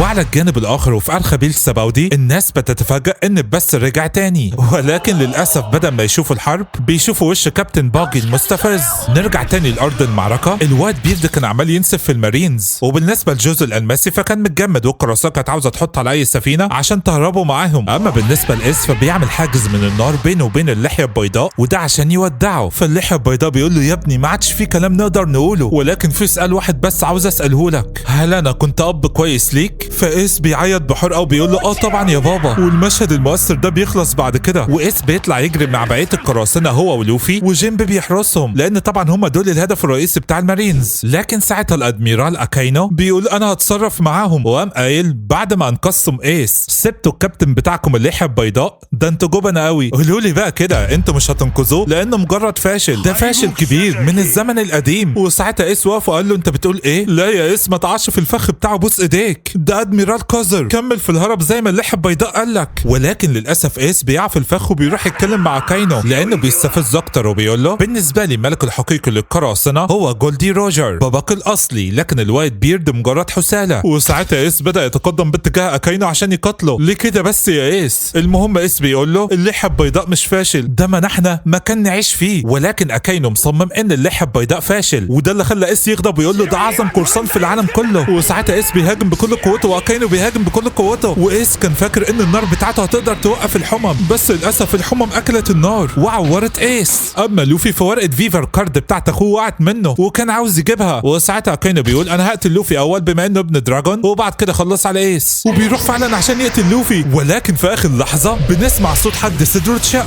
لا ما تقولش عشان خاطري ما تقولش، ايس ضحى بحياته يا اصدقائي عشان ينقذ اخوه، صدمة بكل المقاييس. فاكرين يا اصدقائي بعد منتزه الرعب لما القرصانه لورا قالت للوفي ان اخوك في خطر بما ان كارت فيفر ده بتاعه بيتحرق، ولكن لوفي ما اهتمش، يا ريته كان اهتم، الوقت الورقه بدات تتحرق بالكامل، فاضل فيها نقطه صغيره وتنتهي، ارجوك يا ايس بلاش تموت. ولوفي ما كانش مصدق اللي شايفه بعينيه، وبعد كده كاينو بيشيل قبضته القذره من صدر ايس، والقراصنه كلهم كانوا مصدومين، وساعتها القراصنه بيغضبوا على الاخر وطلع يجروا باتجاه كاينو عشان يخلصوا عليه، وفعلا كلهم بيعملوا عليه هجوم مشترك ممتاز. وبنبص بنلاقي كاينو جسمه كله اتباد ما عادش فاضل فيه غير حته صغيره، ولكن ابن الذين بيجدد نفسه ده واكل فاكهه الحمم. اما بقى بالنسبه لماركو فبيأمر الرجاله بتوعه يجيبوا له سيد ثلاثه عشان يعمل مفتاح من الشمع ويفك الاصفاد بتاعته. نرجع تاني لاكاينو اللي كان هيخلص على ايس ولوفي مع بعض، لولا اللي في اخر لحظه جينيبي بيتدخل وبيوقفه. هتقولوا لي امال فين اللحيه البيضاء؟ هقول لكم كيزارو ما كانش راضي يخليه يتدخل. وبالنسبه لماركو ماركو، فخلاص جابوا له الساعه 3 عشان يفك الاصفاد اللي عليه. هتقولوا لي امال جد اس ولوفي جارب هيسيبهم يموتوا كده عادي؟ هقول لكم لا والله، ده كان هيتدخل وكان هيخلص على اكاينو لولا ان سينجوكو ثبته في الارض وقال له ما تتدخلش. فجارب بيقول له كويس انك مسكتني، لاني لو سبتني ورب الكعبه لكون قتله. ايها القذر اكاينو. نرجع تاني لاكاينو اللي كان بيستعد عشان يخلص على جينبي، ولكن ماركو وفيست بيتدخلوا بيهاجموه. اكاينو بيقول لهم انتوا جايين تتدخلوا بعد ايه؟ ايس مات خلاص حتى بصوا عليه. وبنشوف لوفي وهو ماسك ايس وحضنه، وايس تقريبا كان في اعداد الموتى. لوفي بيقول له انت كويس يا ايس مش كده؟ قال له انا اسف يا لوفي، انت عملت اللي عليك وحاولت تنقذني، بس شكلك كده هتكمل المشوار لوحدك، سامحني يا حبيبي. لوفي بيصرخ وبيقول حد يجيب دكتور بسرعه، والدكتور بيجي بسرعه وكان لسه هيعالج ايس، ولكن لما بص ملقاش اعضاء جواه، اعضاء كلها اتحرقت. وقام قال لي لوفي انا اسف. لوفي بيقول له يعني ايه اسف؟ فايس بيقول له خلاص يا لوفي دي النهايه، انا حاسس بروحي وهي بتسيب جسمي دلوقتي. لوفي بيقول له ازاي؟ انت وعدتني واحنا صغيرين انك مش هتموت وهتفضل تحميني، لسه في امل والله يا ايس، انا اقدر انقذك. وساعتها ايس بدا يتذكر ان هو صغير الناس كانوا بيتنمروا عليه بسبب ان هو ابن جولدي روجر، وكان مفكر انه يستحق الموت. لولا وجود لوفي وجده في حياته كان زمانه اتمنى الموت فعلا، هم الوحيدين اللي هو عايش عشانهم. نرجع للوقت الحاضر، ايس بيقول للوفي يبقى اشكر ددان عشان ربتنا. ايوه اصدقائي ددان دي واحده. المهم قال له اخر حاجه عاوز اقولها لك يا لوفي، عاوزك تحقق الحلم بتاعك، انت تقدر تعملها، تقدر تبقى ملك القراصنه وتلاقي كنز الون بيس. لوفي قال له بطل هبل يا ايس، ما ينفعش تموت والله. ايس قال له انا مش زعلان، ده كفايه ان انا اتاكدت ان في ناس بتحبني. اسمعني كويس يا لوفي، انا ما عدتش عارف ارفع صوتي اكتر من كده، انا عاوزك توصل رساله لكل الناس دي، بابايا والقراصنه اصدقائي، وانت يا لوفي شكرا ليكم عشان حبيتم حد زيي، حد بيحمل دماء جولدي روجر. ولوفي كان عمال يعيط ومش مصدق، وفي النهايه ايس بيموت امام انظار لوفي، بيموت وهو مبتسم، لحظه تقشعر لها الابدان، والواد بيرد كان بيعيط. وفي النهايه ورقه فيفر بتاعت ايس بتحترق بالكامل، ولوفي كان بيترعش وعمال يعيط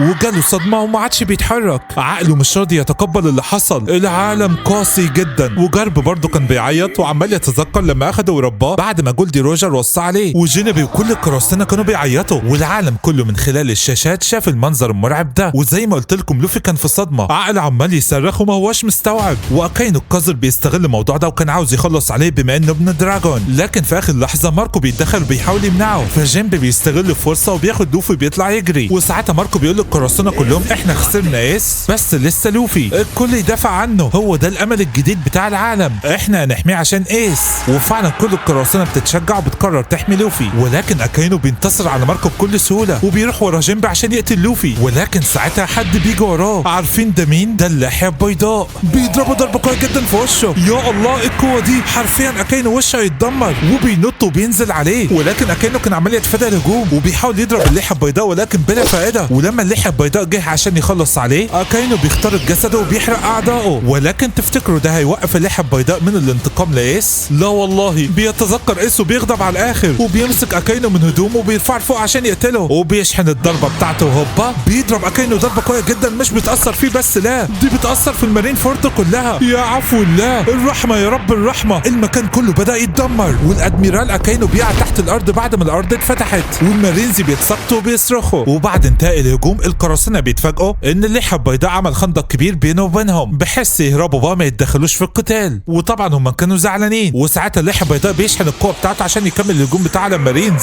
بما انه هيقاتلهم لوحده، ابن المجنونه في جسمه فتحتين ولسه بيهاجم وبيطير كل اللي قدامه. وساعتها ماركو بيأمر كل القراصنه بسرعه الكل يركب السفن، والقراصنه بتضطر تنفذ الامر بالرغم انهم كانوا بيعيطوا عشان هيسيبوا اللحيه البيضاء يموت هنا لوحده. اما ماركو فبيقول انا هعصي الاوامر وهفضل هنا عشان اشوف اللي هيحصل. وفي الوقت ده الواد بيرز يا اصدقائي كان عمال يدعك في كل المارينز، ولكن بنسمع صوت ضحكه قذره مش عارفين دي بتاعت مين. ايه ده؟ دي مجموعه من اقوى المجرمين هربت من سجن امبل داون، واللي حررهم هو بلاك بيرد، واول مجرم منهم هو سان خوان وولف، والملك الفاسد الفارو بيزارو، والسكران الضخم فاسكو شوت، وصائده القمر كاترينا ديفون، ومدير سجن امبل داون السابق شاريو المطر. كل دول انضموا لقراصنه بلاك بيرد بعد تحريرهم من سجن امبل داون، وبكده بلاك بيرد الطاقم بتاعه بقى لا يقهر، والوقت يقدر يسيطر على العالم ويبقى ملك القراصنه. وسانجوكو كان مستغرب ازاي السجناء دول كلهم هربوا من امبل داون. وساعتها احد الجنود بيجي يتكلم مع سانجوكو بيقول له ان بوابه العداله اتفتحت مره تانية من شويه. وساعتها الامر بيتضح يا اصدقائي، وده لان احد قراصنه اللحيه البيضاء بيقول لسانجوكو قبل ما نروح سجن امبل داون انا استعملت التنويم المغناطيسي بتاعي على الجنود اللي واقفين على بوابه العداله بتاعه المارين فورد، وخليتهم يقتربوا بيقتنعوا ان اي سفينه حربيه تبع المارينز يفتحوا لها الباب غصب عنهم من غير ما يعرفوا مين اللي عليها. وشكل كده لوفي واللي معاه استغلوا الفرصه دي ودخلوا اول مره. وساعتها بلاك بيرد بيقول لسانجوكو الوقت انا ما عدتش محتاج لقب الليتشيبوكاي، انا بس كنت عاوزه عشان اعرف ادخل سجن امبل داون واجمع اقوى المجرمين اللي انا عاوزهم، والوقت الخطه بتاعتي قربت تكتمل. وطبعا سانجوكو كان جايب اخره، تم خداع هو البحريه بالكامل من قبل بلاك بيرد، وده لانه مثل عليهم انه عاوز يبقى من الليتشيبوكاي، وكل ده عشان يخش سجن امبل داون ويجمع الطاقم بتاعه. ولكن الليحه البيضاء كان غضبان جدا من بلاك بيرد لان هو السبب في كل ده اصلا، هو اللي قتل ساتش. ولكن هجوم الليحه البيضاء ما اثرش على الليحه السوداء، هو والطاقم بتاعه ما حصل لهمش حاجه. وساعتها الليحه البيضاء بيقول للسوداء اقسم ان انت هتدفع الثمن، وبيستعد عشان يقتله. ولكن الليحه السوداء بيغطي المكان كله بالظلام بتاعه. ولما الليحه البيضاء بيهاجم بقوه الزلزال بتاعته، تيتش بيقول له بلا فائده يا حبيبي، وبيمتصها بقوه الظلام، وفضل يضرب في الليحه البيضاء ضربات قويه جدا ومتتاليه. وكل ما الليحه البيضاء يهاجم بالزلزال بتاعه الليحه السوداء بيمتصه، وده اللي خلى الليحه البيضاء يهاجم بالسلاح بتاعه ويقطع الليحه السوداء. وقام مثبته وقال له دلوقتي انا هقتلك وانت خسرت بسبب غرورك. وبيطلع كميه كبيره جدا من قوه الزلزال باتجاه راس تيتش. يا الله على القوه، والكل كان فرحان. ولكن استنوا، الليحه السوداء لسه في الروح، بس مش مشكله الوقت لو الليحه البيضاء قطع راسه بالسلاح بتاعه كده هو المنتصر. بس استنوا كده، هو الليحه البيضاء مش بيتحرك ليه؟ ماركو بيقول لنا لانه خلاص هو جاب اخره. اي نعم الليحه البيضاء قوتها عظيمه، ولكن جسمه ما عادش مستحمل، ده في حفرتين في جسمه، ده غير ان كبر في السن وغير كله اللي حصل له في الحرب دي. لكن الليحه البيضاء مش بيهمه ان جسمه تعبان وبيحاول يتحرك عشان يخلص على الليحه السوداء، ولكن للاسف قوته بتخور في اخر لحظه وما بيقدرش يصيبه. وساعتها ابن اللذينه بيطلع المسدس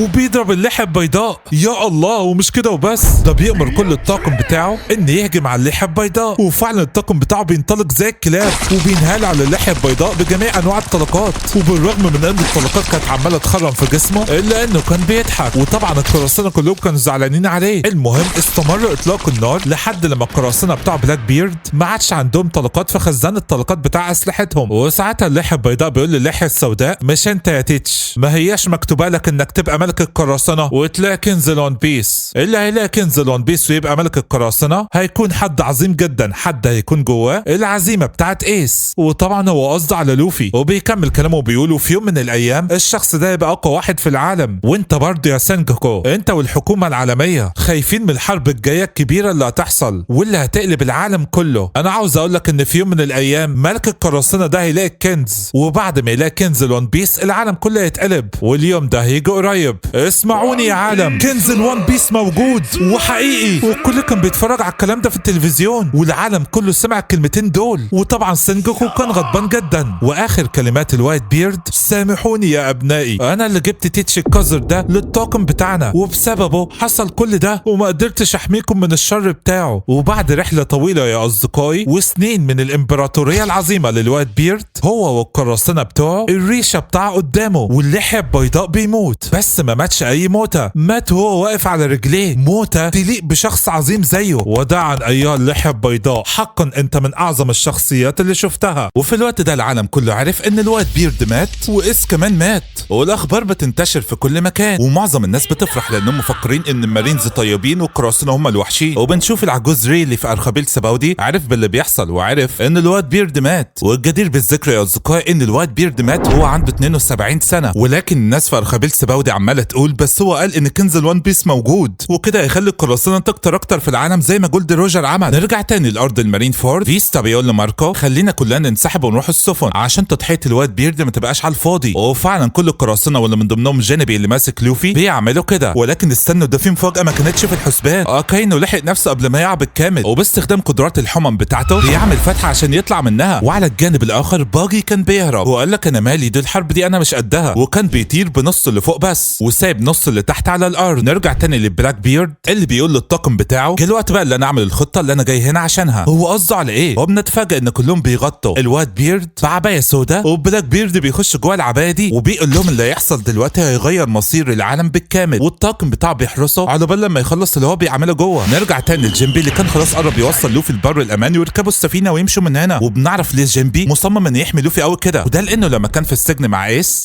قال له انا احتمال اموت، فلو مت عشان خاطري خلي بالك من اخويا الصغير. وفي الوقت ده هانكوك كانت لسه بتهاجم البازيفيستا، ولما سالوها بتعملي كده ليه بتقول لهم لان مفيش داعي ان احنا نقتل اكتر من كده، المهمه اتعملت، تم اعدام ايس والواد بير. المهم القراصنه قبل ما تبحر بالسفن بتاعتها القذر اوكيجي بيجمد البحر، وده لان المارينز عاوزه تقتل كل القراصنه قبل ما تهرب. ومش كده وبس، ده اكاينو بيطلع من تحت الارض وبيقف قدام جينبي وبيقول له سلمني لوفي وخليني اقتله. جينبي بيقول له انا اسف بس انا مش هقبل العرض بتاعك حتى لو ده هيكلفني حياتي. وفي الوقت ده كوبي وهولمبو كانوا بيتفرجوا على اللي بيحصل، وطبعا كان في مجموعه من القراصنه بتحاول تحمي لوفي ولكن هجماتهم ما بتاثرش في اكاينو. وساعتها ايفا وإيزانوما بيقرروا يساعدوا لوفي، وإيزانوما بتعمل جدار من الارض عشان يحمي لوفي وجينبي على بال لما يهربوا. وطبعا لوفي من ساعه ما اخوه مات وهو في صدمه وتقريبا غايب عن الوعي، عقله رافض يستوعب ان العالم قاسي. المهم نرجع تاني للحيه السوداء، الطاقم بتاعه بيرفع الستاره السوداء عنه، والمفاجاه ان جسد اللحيه البيضاء ما حصلوش اي حاجه، امال هو كان بيعمل ايه جوه؟ وساعتها اللحيه السوداء بيقول للمارينز كلهم انتم دلوقتي بقيتوا اعدائي بما ان خلاص ما عدتش عاوز ابقى من التشيبوكاي، وبيهاجم مجموعه منهم بقوه الظلام بتاعته. بس بعد كده بيقول لهم دلوقتي اللي انا اوريكم قوه فاكهه الشيطان الجديده بتاعتي. استنوا كده، ده بيستخدم فاكهه الزلزال، طب ازاي؟ وبيدمر المكان كله حرفيا، يا عفو الله. والطاقم بتاعه بيقول له اخيرا عملتها ايها اللحيه السوداء. واللحيه السوداء بيقول لهم الوقت انا معايا فاكهتين، الظلام اللي بتمتص اي حاجه والزلزال اللي بتدمر اي حاجه، والوقتي انا بقيت اقوى راجل في العالم. والجدير بالذكر ان العالم كله كان بيشوف اللي بيحصل عن طريق البث التلفزيوني، وعرفوا ان العالم مش هيعيش في سلام مره تانية. واللحيه السوداء كان بيضحك ضحكه شيطانيه. وفي الوقت ده المارينز كلهم بداوا يشعروا باليأس والاحباط، واللحيه السوداء بيقول لهم هو انتم لسه شفتوا حاجه؟ انا هغرق لكم المارين فورد دلوقتي كلها. فسينجوكو بيتحول لتمثال بوزه وبيهاجم بكل قوته وبيحصل انفجار كبير جدا. وساعتها سينجوكو بيقول لجنود المارينز اي نعم هو دمر معظم المارين فورد بس المباني ممكن نبنيها تاني، لكن ما ينفعش يدمر الجزيره لان موقعها جغرافي بيخلينا نقدر نحمي العالم، فمش هنتخلى عنها، عشان كده لازم نقاتل بكل قوتنا. وساعتها جنود المارينز بتتشجع وبتقرر تقاتل بالرغم انها عارفه انها احتمال كبير تموت بسبب قوه البلاك بير. والمعركه بين اللحيه السوداء وسينجوكو بتستمر، وعلى الجانب الاخر كانت لسه القراصنه بتحاول تركب السفن عشان تهرب، لكن المارينز بيقسموا انهم مش هيسيبوهم يهربوا احياء وبيلاحقوهم. ومش كده وبس، ده كيزارو بيجي قدام مجموعه منهم وبيعترض طريقهم. نروح بقى لايفا، اكاينو بيقدر يكسر الحائط بتاع إيزانوما وبيطلع من قدامها، وساعتها جينبي اخد لوفي وطلع يجري، وايفا كانت بتحاول توقف اكاينو لكن بلا فائده، وبيضربها ضربه قويه جدا وبيطيرها بعيد، وساعتها ايفا بيتم القضاء عليها. وعلى الجانب الاخر الحرب كانت مشتعله وما زال المارينز بيقتلوا في القراصنه. اما بقى بالنسبه لكوبي فكان بيمر بوضع سيء جدا، ما هوش مصدق الوحشيه بتاعه المارينز، هم ليه بيقتلوا في القراصنه كده مع انهم انتصروا في الحرب؟ وفي الوقت ده اكاينو خلاص كان قرب يمسك جينبي ولوفي، وجينبي كان عاوز ينط في الميه عشان يهرب منه، ولكنه بيتفاجئ ان اكيجو جمد الميه كلها، ولما بيضرب اكاينو ايده بتتحرق، واكاينو بيهاجمه بالحمم وبيخرم بطنه، وساعتها جينبي بيقع على الارض، وقبعه لوفي هي كمان بتقع. واللي زاد الطين بله ان لوفي اتصاب هو كمان في بطنه بسبب هجوم الحمم بتاع اكاينو اللي فات، واكاينو بيقول له ده اخر انذار ليك، ابعد وسيب لوفي. وجينبي كان عمال يصرخ لانه فشل انه يحمي لوفي، وبالرغم من انه كان تعبان الا انه رافض انه يستسلم، وقرر يحمي لوفي حتى لو هيموت. وساعتها كان هيقتله لولا تدخل كروكودايل في اخر لحظه، وكروكودايل بيبعد جينبي وبيطيره لفوق وبيقول انا مش عاوز الحكومه تعمل اللي هي عاوزاه. وفي الوقت ده باجي كان لسه طاير، وبيتفاجئ ان جينبي ولوفي بيجوا في حضنه فبيمسكهم غصب عنه. ومش كده وبس، ده ساعتها اكاينو بدا يهاجمه، فقام واخد جينبي ولوفي وطلع يجري، وهو اصلا مش قصده يساعدهم بس هم جوله بالصدفه، وكان واضح انه متضايق جدا. المهم بالنسبه لاكاينو فقراصنه الوايت بير والعالم الجديد بييجوا يقفوا قدامه عشان يمنعوا انه يطارد جينبي ولوفي، وساعتها اكاينو قرر يهاجم بكل قوته ويخلص عليهم، والحرب كانت مولعه. سينجوكو بيقاتل بلاك بيرد من جهه، واكاينو بيقاتل قراصنه الوايت بيرد والعالم الجديد من جهه. وفي الوقت ده بنشوف غواصه ماشيه في قاع البحار وبيكون فيها القرصان لو والطاقم بتاعه، والغواصه بتطلع على سطح الميه، وساعتها القرصان لو والطاقم بتاعه بيقول لباجي ارمي لوفي وجينبي عشان نعالجهم، احنا كلنا دكاتره. ولكن باجي ما كانش واثق في القرصان لو، وفي نفس الوقت المارينز بيشوفوا الغواصه بتاعه القرصان لو وبيهاجموا باجي وبيهاجموه، وكان لسه الاشتباك مشتعل ما بين اكاينو وقرصنه الوايت بيرد والعالم الجديد، وجنود المارينز عددهم عمال يتزايد ومصممين انهم يقتلوا كل القراصنه قبل ما يهربوا. اما بقى سينجوكو وبلاك بير فالمعركه كانت على اشدها، وطبعا كوبي كان هيتهبل مش مستحمل اللي بيحصل، ليه القسوه بتاعه المارينز دي. وفي الوقت اللي بلاك بيرد كان بدا يتفوق على سينجوكو، واحد افراد الطاقم بتاعه كان هيقتل سينجوكو، ولكن جارب بيتدخل وبيضربه، وده اللي خلى بلاك بيرد يغضب على الاخر وقرر يهاجم بكل قوته وهيغرق المارين فورد بالكامل. وفعلا بيهاجم بهجوم الزلزال بتاعه، والمكان كله بدا يتزلزل والمارينز بداوا يقعوا، والسما والارض بقى عاملين زي الاطباق، وكوبي كان جايب اخره ما عادش قادر يستحمل اللي بيحصل. اما بقى اللحيه السوداء فبيقسم انه هيقتل جارب وهيقتل سينجوكو، وبسبب اللي اللحيه السوداء عمله العواصف انتشرت في الكره الارضيه كلها، والناس كلها كانت خايفه وطلع يجروا عشان يستخبوا في بيوتهم. نرجع تاني لداخل المارين فورد، جنود المارينز كان لسه بيتقدموا عشان يخلصوا على كل القراصنه، والبازيفيستا كانوا شغالين دعك. اما بقى بالنسبه لكوبي فالواد خلاص اتجنن، عمال يشوف المارينز بيتقتلوا والقراصنه بيتقتلوا وحرب الحرب ملهاش اي لازمه ومحدش فاهم هما بيقاتلوا ليه اصلا، وده اللي خلاه يجيب اخره ويطلع يجري. ده حتى المارينز اللي بيتصاب منهم بيسيبوه على الارض، وده عشان يلاحقوا القراصنه ويقتلوه. واكاينو كان عمال يقتل في قراصنه العالم الجديد وقراصنه الوايت بيرد، ولسه الليحه السوداء كان عمال يدمر الدنيا. اما الادميرال كيزارو فكان بيهاجم باجي عشان يخليه يسيب لوفي، وده اللي خلى باجي يخاف ويرمي جينبي ولوفي للقرصان لو الطاقم بتاعه. لكن كيزارو كان هيدمر الغواصه بتاعتهم هما كمان. لكن فجاه وفي اخر لحظه بنسمع صوت حد بيقول كفايه بقى، وطلع ان ده كوبي واقف قدام اكاينو وبيمنعه انه يتقدم اكتر من كده، وقام قايل مفيش اي فايده من القتال، مفيش اي فايده من القتل، الحرب خلصت خلاص، احنا قتلنا ايس وقتلنا اللحيه البيضاء، عاوزين ايه تاني؟ كل اللي بيموت دلوقتي بيموت على الفاضي، دي ناس عندها عائلات